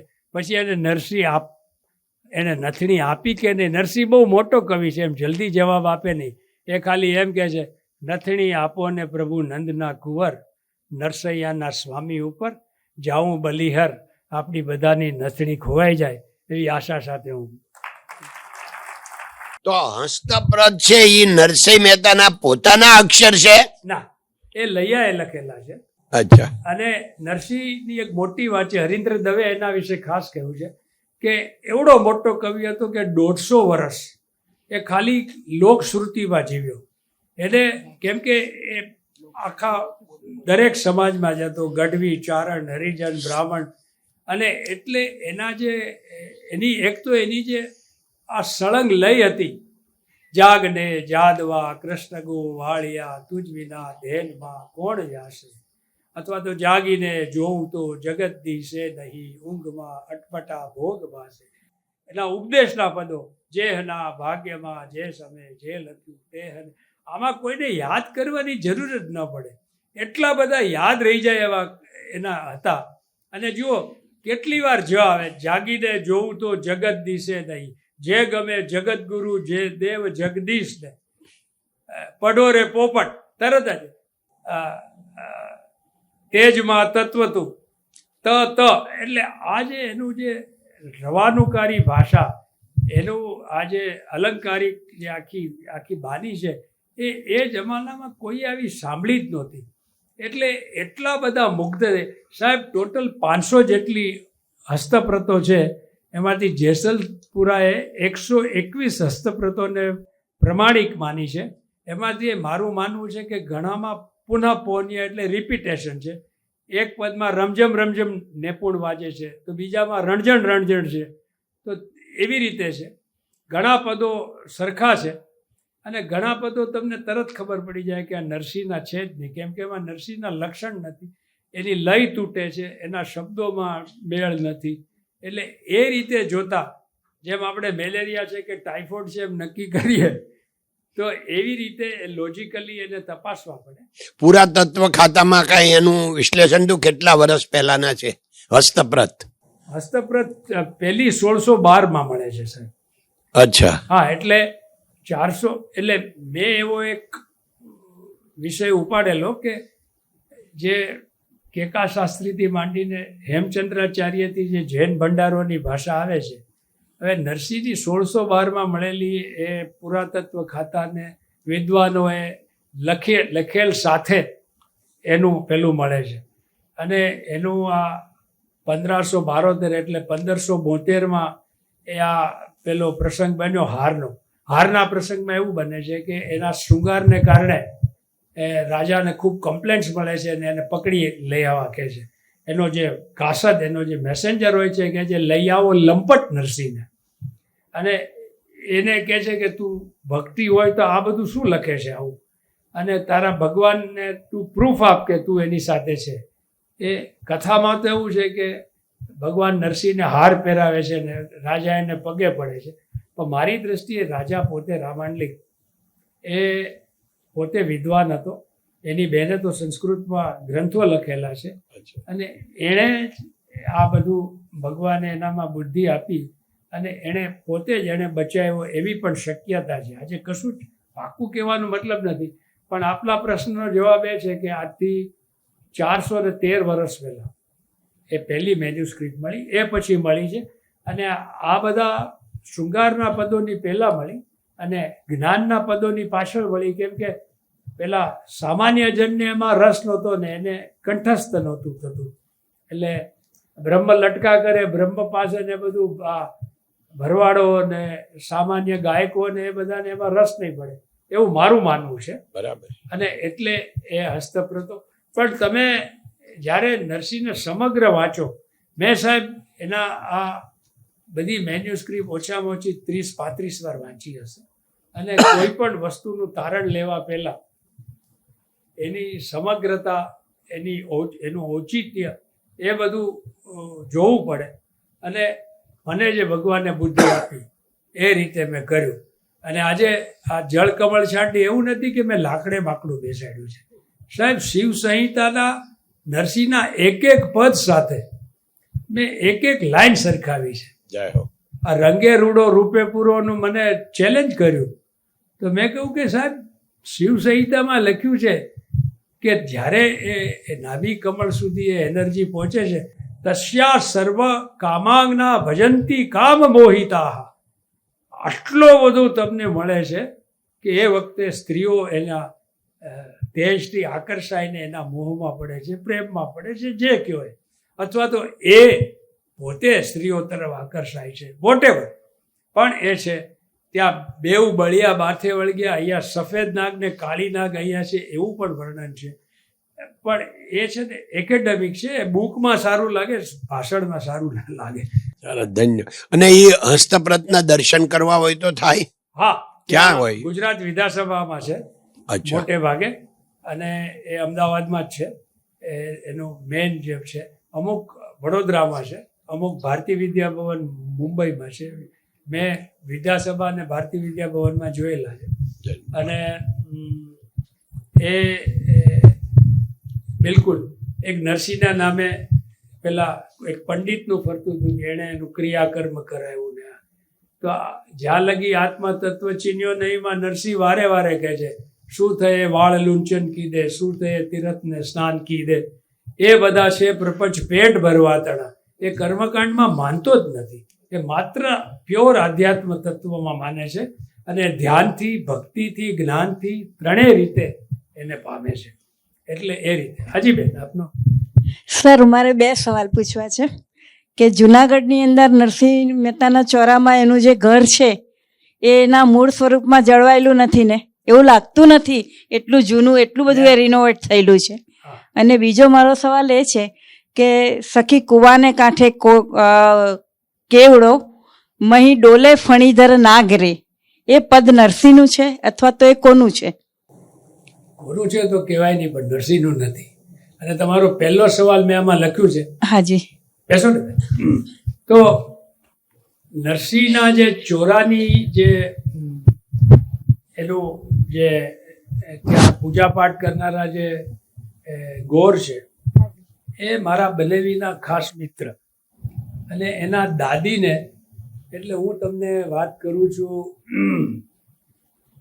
1962-63-64 મેં એમને પૂછ્યું કે નરસિંહ મહેતાનો ચોરો અહીંયા હતો. મને કહે સાહેબ ભાઈ, મેં એમને કેમ કે પંચાટડી અત્યારે જ્યાં જુનાગઢનું ટાઉન સેન્ટર છે બજારનું જૂનું, ત્યાં તો સ્મશાન હતું. જુનાગઢનો મોટો ભાગ તો ઉપરકોટમાં હતો ને એની આજુબાજુમાં ગિરનારની આજુબાજુમાં હતો. ત્યાંથી લગભગ 1.5-2 કિલોમીટર દૂર છે. ત્યાં ખાલી જંગલ હતું. તે દાદીએ એમ કહ્યું કે અમે જ્યારે અહીંયા ખોદ્યું ને ત્યારે અહીંયા મુસલમાનોની લાશ અંદરથી નીકળી હતી. એટલે નરસિંહ મહેતાનો ચોરો ત્યાં નથી. એક મારી પોતાની સ્પિરિચ્યુઅલ એન્ટેના છે જેના વિશે હું વાત કરવા માંગતો નથી, પણ જે નાથાભાઈ કરીને ગોંડલમાં જેમને માતાજીનો સાક્ષાત્કાર હતો, મને હરીન્દ્ર દવે એમ કહ્યું કે એમણે કહ્યું કે હું તને નરસિંહના ચોરામાં લઈ જાઉં. અને જ્યાં જુનાગઢમાં નાગરોનું જે હાટકેશ્વરનું મંદિર છે એની પાછળ જ એની કુળદેવી હિંગળાજ માતાનું મંદિર છે. એ કે આ નરસિંહનો ચોરો હતો. અને મને જે સ્પિરિચ્યુઅલ જે હાઈકોર્ટના જે ચૈતન્ય બુચના ફાધરને મેં કહેલું કે નરસિંહ મહેતા છે તમારા ઘરની આજુબાજુમાં રહેતા હતા અને આ હિંગળાજ માતાના મંદિરથી એમનું ઘર ખાલી 2 મિનિટ દૂર છે. અને એ જે જગ્યાએ છે ત્યાંથી 3 મિનિટ તમે ચાલો તો હરિજનવાસ આવે અને દામોદર કુંડ ને ગિરી તળેટી જવાનો રસ્તો ત્યાંથી શરૂ થાય છે. એટલે એ બેના એ સંગમ પર એ મકાન હતું એવું મારું માનવું છે. મારી પાસે કોઈ પુરાવો નથી. અને 600 વર્ષ પહેલાં આર્કિયોલોજી મેં એમાં લખ્યું છે કે લોકોએ આર્કિયોલોજીકલ સર્વે કરાવવો જોઈએ મકાનનો.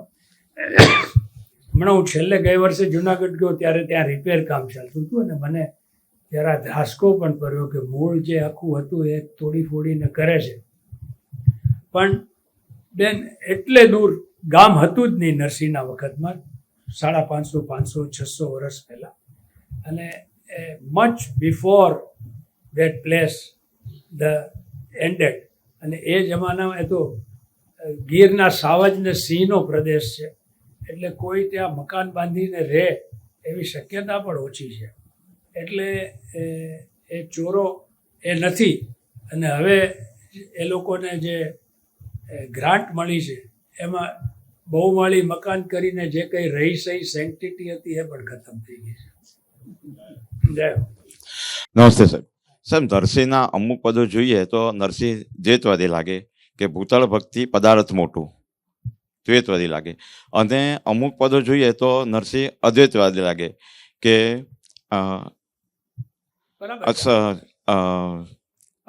અખિલ બ્રહ્માંડમાં એક હતું શ્રી હરિ. તો સાહેબ નરસિંહને દ્વૈતવાદી કહેવાય કે અદ્વૈતવાદી કહેવાય કે સાકારવાદી કહેવાય કે નિરાકારવાદી કહેવાય? પહેલી વાત એ છે કે આધ્યાત્મ જગતમાં નિરાકાર એ જ સાકાર હોય છે. નિરાકાર સાકારમાં કોઈ ભેદ નથી.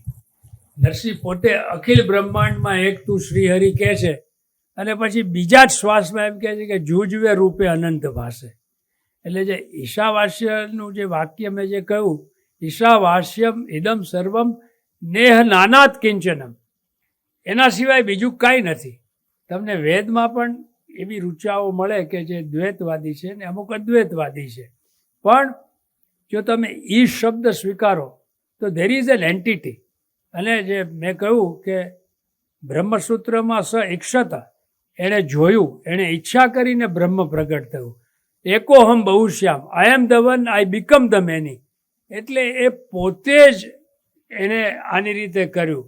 હવે બ્રહ્મ લટકા કરે, બ્રહ્મ પાસેમાં જે આખી વાત છે કે આખા બ્રહ્માંડમાં એક બ્રહ્મ છે.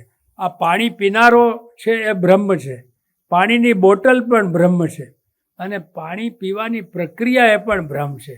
એટલે દ્રષ્ટા દર્શન અને દ્રશ્યની જે ત્રિપુટી ભંગ થાય છે, એકતા થાય છે, એ લેવલ પર નરસિંહ છે. અને એમાં મેં મારા ગુરુને પૂછેલું, મહર્ષિ મહેશ યોગીને. તેણે કહ્યું કે તમે અગાસી પરથી વાત કરો છો, 19મે પગથિયેથી વાત કરો છો, 15મે પગથિયેથી વાત કરો છો. એક લેવલ છે જ્યાં કોઈ ભેદ નથી, ફ્રિક્શનલેસ ફ્લો. અને એક લેવલ છે કે જ્યાં ભેદ છે. 3 તત્વ છે. એક પરમ ચૈતન્ય છે, એનો અંશ જીવ છે, અને આ જગત છે. હવે તમે જ્યારે આમ જાઓ છો ત્યારે અપરાવિદ્યા થાય છે, આમ જાઓ છો ત્યારે પરાવિદ્યા થાય છે. હવે એ જીવને જગત, જીવને ઈશ્વર, વેદમાં તો ઉપનિષદોમાં તો લખેલું છે કે આપણે અલ્પજ્ઞ છીએ, એ સર્વજ્ઞ છે. આપણે અલ્પશક્તિમાન છીએ, સર્વશક્તિમાન છે. આપણે દેશકાળથી બંધાયેલા છે, એ સર્વવ્યાપક છે. એટલે કોઈ જીવ આપણે ત્યાં રામકૃષ્ણને અવતાર ગણે છે, ફલાણાને અવતાર ગણે છે, ઢીકણાને, પણ જીવ ક્યારેય ઈશ્વર થઈ શકતો નથી. જે અવતાર જે લે છે એ જે સ્વરૂપ શક્તિ, જે આખા બ્રહ્માંડનું સર્જન, પાલન અને વિસર્જન કરી, એ શક્તિ પોતે સાક્ષાત સ્વરૂપે આવે, જે કૃષ્ણ રૂપે મનાય છે. એટલે રામને પણ મર્યાદા પુરુષોત્તમ ગણાય છે. એટલે આજે રામકૃષ્ણ પરમહંસને કહો કે ભાઈ તમે એક આંગળીએ પર્વત ઉપાડો તો એ નહીં ઉપાડી શકે, એલાવા એ તકતી જ નથી. એ લોકો પોતાના એમ કે ભાઈ મારી માને ખબર છે કે મને કેન્સર થયું છે, જો એને ન મટાડવું હોય તો મને વાંધો નહીં, પણ જો એ માની વિરુદ્ધ જઈને, જેમ તોતાપુરીએ કહ્યું કે તું માને હટાવ તો તને સમાધિનો અનુભવ થશે, ત્યારે માને હટાવીને એમ કહી નથી શકતો કે હું મારા કેન્સરને મટાડી દઉં. એટલી તો એની લિમિટેશન છે જ. પણ એ લેવલ ઉપર ન દ્વૈત હોય છે ન અદ્વૈત હોય છે, એકમાત્ર એકાકાર હોય છે. અને એ નરસિંહની અવસ્થા છે. બ્રહ્મ લટકા કરે બ્રહ્મ પાસે, એમાં બધું જ આવી જાય છે. Thank you very much. I think તમારા મર્યાદા પૂરી. હાલો સર, એક છેલ્લો પ્રશ્ન સર. સર આપે કહ્યું, સોરી, આપે કહ્યું કે નરસિંહ મહેતાના જે કોઈ પદો છે એ સ્વાભાવિક મૂળભૂત આજે જે આપણે એમના કાવ્યો કે સાંભળે છે એ ગુજરાતીમાં તો છે જ નહીં, તો એ એમના લખાયેલું જે પદો જે છે તેને આજના ગુજરાતી, તો એના ભાવાર્થની નજીક છે કે બરાબર છે એમ, અથવા કંઈક બીજું વાંચવું જોઈએ? એમાં એવું છે, હા, થેન્ક યુ. બહુ થોડો ભેદ છે. જે ગુજરાતી ભાષાનો જે 11મી સદીમાં 27 અપભ્રંશો હતા, એમાં ગુજરાતી ભાષાનો સંપૂર્ણ છે નાગર અપભ્રંશ, ગોજર અપભ્રંશ અને લાટ અપભ્રંશથી થયેલો છે. હવે જે નાગર અપભ્રંશ છે ખૂબ સંસ્કૃતાઇઝ છે, અને ત્યારે જે ભાષા હતી એમાં જ્યારેની બદલે જ્યાહરે, ત્યારેની બદલે ત્યાહરે, મારા તારા નામનો નાશ છે. હવે એની બદલે મારા તારા નામનો નાશ, એટલો જ ફરક છે, બીજો કંઈ વિશેષ ફરક નથી. અને નરસિંહની જે પ્રશિષ્ટ પદાવલી છે એ આખા જીવનનો ઉત્સવ, આનંદ, ક્ષિતિરસ તરુ શાખાએ પ્રસર્યો. હવે પૃથ્વીનો રસ ધીમે ધીમે વૃક્ષમાંથી જઈને આખા વૃક્ષને ફળ ફૂલ થઈને ફાલે છે, વૃક્ષ થઈ રહ્યો આકાશે, એ પણ છે એનું. તો એ પણ છે. અને જાગને જાદવા કૃષ્ણ ગોવાળિયા તુજ વિના ધ્યાનમાં કોણ, આ એક સરળ ભાષા પણ છે. એટલે એ જે કાવ્ય છે એને અનુરૂપ ભાષા થાય. મારી જે મેં ટોળાની શૂન્યતા લખી છે એમાં બીડીના ઠૂઠિયામાં કોઈ બોલતું નથી એવું પણ આવે છે. જે રૂપજીવિનીની ગઝલ છે એમાં એક અણસારનો પડદો છે ને ઘર ખુલ્લું છે, રોજ બત્તીનો સમય છે અને અંધારું છે. આ નગરમાં તો સંબંધોના ધુમાડા જ ખપે, અહીંયા ઉર્મી તો અગરબત્તીનું અજવાળું છે. તો આ જે પાત્ર જે કાવ્યનો ભાવ હોય એ રીતે એની ભાષા જાય છે. પણ એક શક્યતા ઘણી છે કે જે 1612માં જે મેન્યુસ્ક્રિપ્ટ મળી અને નરસિંહે જે લખેલી એ 150 વર્ષના ગાળામાં તમે 79 ગણો તો 21 વર્ષ એ થયા અને બીજા 12 133 વર્ષે એ મેન્યુસ્ક્રિપ્ટ મળે છે. તો એ વચ્ચે થોડો ભેદ તો થયો જ હોય. જેમ કે આ નિરખને ગગનમાં મેં કહેલું છે 600 વર્ષ સુધી એક બકવાસ પંક્તિ ચલાવી લીધી. જળહળ જ્યોત ઉદ્યોત રવિ કોટમાં હેમની કોર જ્યાં નિસરે તોલે, સચ્ચિદાનંદ આનંદ ક્રીડા કરે સોનાના પારણામાં અહીં ઝૂલે. મેં કહું ઝૂલેના પ્રાસમાં એ તો પંક્તિ સાચી જ છે, પારણામાં ઝૂલે તો આગળ ખુલે ભૂલે એવું હોવું જોઈએ. તો હકીકતમાં એ મૂલે છે કે જે મૂળમાંથી સોનાના કિરણો નીકળે છે એ જળહળ જ્યોત, એ હિરણ્ય ગર્ભ છે. એમ એ માંડુક્યના રેફરન્સીસ સાથે મેં પ્રૂવ કર્યું છે કે અહીંયા જળહળ જ્યોત ઉદ્યોત રવિ કોટમાં હેમની કોર નિસરે જે મૂલે, એ મૂલે શબ્દ હોવો જોઈએ. કેમ કે એની પહેલાં એણે મૂળનું મૂલી કરેલું છે. શ્યામ શોભા ગણી બુદ્ધિ નવ શકે કળી, અનંત ઓછવમાં પંથ ભૂલી, જડ અને ચેતન રસ કરી જાણવો, પકડી પ્રેમે સજીવન મૂડી. એટલે આપણી બુદ્ધિની બહાર આ પરમાત્માની આખી લીલા છે અને એને પામવું હોય તો પહેલાં પ્રેમ કરો અને જડને ચેતનનો ભેદ કાઢીને આખા અંદર બહાર આ એક જ છે. શિવા શક્ત્યા યુક્તા જે શ્રી વિદ્યામાં કહેવામાં આવે છે એ શિવ અને શક્તિ બંને એક જ છે. જીવ અને શિવ તે તો આપ ઈચ્છાએ થયા, રચી પર પણ 14 લોક કીધા.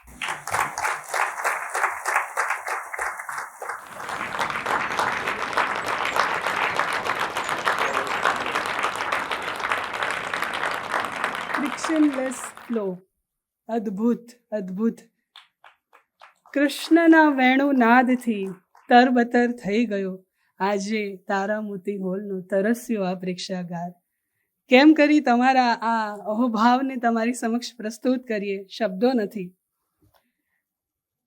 વારી જઈએ શ્રી બક્ષીજી, વારી જઈએ શ્રી બક્ષીજી તમારા કંઠ અને કાયાના ભાવને કે આજની ઘડી તે રળિયામણી રે, આજની ઘડી તે રળિયામણી રે. મલપતા મલપતા નરસૈયાને મેળવી દીધો અને સાથે મેળવી દીધો મારા કૃષ્ણને મારા આત્મા સાથે. શું વખાણ કરું અને શું વખાણ ન કરું, એટલું બધું લખવું હતું, લખી શકાયું નથી. કરતું અકરતું અન્યથા કરતું આ શક્તિથી જે આત્મા આત્મસ્થ થયો તેને શંકર સાથે મેળવ્યો. વલ્લભને જે ભાલું અને તમને જે સુલભ તે મને આપો. નરસૈયો માંગે શંકર પાસે ને શંકર આપે જ્યારે એને કૃષ્ણ રાસના દાન. અને ત્યારે જે અદ્ભુત અદ્ભુત પદો રચાય છે. થોડા પદો વાંચ્યા, થોડા સમજાયા, થોડા ન સમજાયા અને થોડા તમારા થકી આજે સમજાયા. જ્ઞાતુમ દૃષ્ટુમ પ્રવિષ્ટુમ દેહ દશા તળી. કેટલાની તળી આજે આપણા બધાની. આ ભાવને આ દરવાજાની બહાર પણ લઈને જઈશું ઘરે અને એને મમડાવીને અંદર સાચવી રાખીશું કે દેહ દશા તળી અને માહે રહ્યા આપણે સૌ ભળી. જીવન સાનિધ્યની સફળતાનું આનાથી બીજું કંઈ રૂઢું ઉદાહરણ મળી શકે ખરું? ન મળી શકે.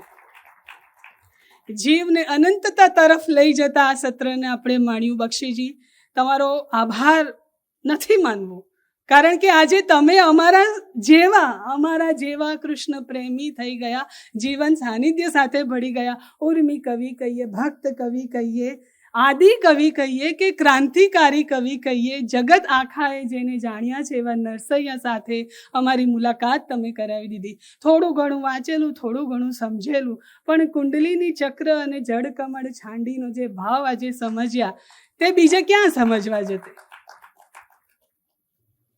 પોપટમાંથી મોર થઈએ, મોરમાંથી હંસ થઈએ ને હંસમાંથી પરમહંસ થઈએ. અને ચિંતા ન કરીએ, જે મળ્યું છે તેને માણી લઈએ. સંયમ તો રાખીએ જ રાખીએ. કાલનો નથી વિચાર કરવો દોસ્તો. આવતા સોમવારે હું આવીશ જ એવી પોતાની જાતને પ્રોમિસ પણ આપી દઈએ. કશું જ ન છોડીએ. મલ્ટી ચેનલ આ જે સિસ્ટમ છે ને, એ સિસ્ટમનો મહત્તમ લાભ લઈ લઈએ. કાળું માથું કે ધોળું માથું કે ઉંમર એ તો માત્ર નંબર છે. આજે જ જીવી જઈએ, આજે જ પામી લઈએ અને આજે જ સતચિત આનંદને માણી લઈએ. એટલો બધો મને પણ આનંદ થાય છે કે શું કરું અને શું ન કરું. સંવત 15-12ની આપે જે વાત કરી, કેવો યોગાનો યોગ છે. સંવત 15-12 અને સપ્તમીનો સોમવાર હતો. એ મહિનો હતો માર્ગશીર્ષ. આજે છે સંવત 2085 શુક્લ સપ્તમીનો સોમવાર. મહિનો બદલાયો છે, તે છે જ્યેષ્ઠ. અને જ્યેષ્ઠ મહિનામાં બક્ષીજીએ મેળવી આપ્યો આપણને જીવને અનંતતા લઈ તરફ. શબ્દો મને સાથ નથી આપી રહ્યા. આ જીવને અનંતતા તરફ લઈ જવાનો માર્ગ. એને માટે આ જીવન અહીંયા બેઠેલો દરેક વ્યક્તિ તમને યાદ રાખશે. બહુ જ સુંદર ખિસ્સામાં સ્વામીની જે તમે વાત કરી, એની સમજણ હજી કેળવી શકાય નથી. એને માટે એને વધારે મમડાવવું પડશે. પણ એક વાત તો બહુ જ સત્ય મને એવું લાગે છે કે આપણે સૌ આજે જે અહીંયા બેઠા હતા ને, દરેક જણ પોતાની લોનલીએસ્ટ સ્પેસમાં થોડી ક્ષણો માટે પણ આજે પ્રવેશ્યું હશે. આપણે સૌ આપણા પોતાની એ એકાંત અવસ્થામાં આજે પ્રવેશ્યા હતા, કારણ કે એ કક્ષાનો આધ્યાત્મિક અનુભવ આજે આપણને સૌને થયો છે. જો ન થયો હોય તો તમે ખોટા છો. જો ન થયો હોય તો તમે ખોટા છો, કારણ કે એ ક્ષણ આપણે સૌએ અનુભવી છે. હા, ભૌતિકતાના આવરણ તળે એવું બની શકે કે એની ઓળખાણ આપણને ન થઈ હોઈ શકે. આવા જ જીવન સાનિધ્યના રૂડા સત્રો હજી આપણી રાહ જોઈ રહ્યા છે. મારી વાણીને હું અહીંયા વિરામ આપું છું. જે 2-3 પ્રશ્ન થયા કૃષ્ણના દ્વૈતના અદ્વૈતના, મને યાદ આવ્યું કે જે બ્રહ્મની વ્યાખ્યા બ્રહ્મસૂત્રમાં થાય છે, અથવા તો બ્રહ્મ જિજ્ઞાસા. હવે આપણે બ્રહ્મ વિશે વિચાર કરશું. અને પછી બ્રહ્મ જે નિર્ગુણ નિરાકાર છે એની વ્યાખ્યા કેમ આપવી? તો એમ કહે છે કે જન્માદ્યસ્ય યતઃ, જન્મ આદિ અસ્ય યતઃ, જેમાંથી આખું બ્રહ્માંડ જન્મે છે. આદિ એટલે કે વિકાસ પામે છે, વૃદ્ધ થાય છે અને છેલ્લે વિલીન થાય છે, જેમાં એ બ્રહ્મ છે.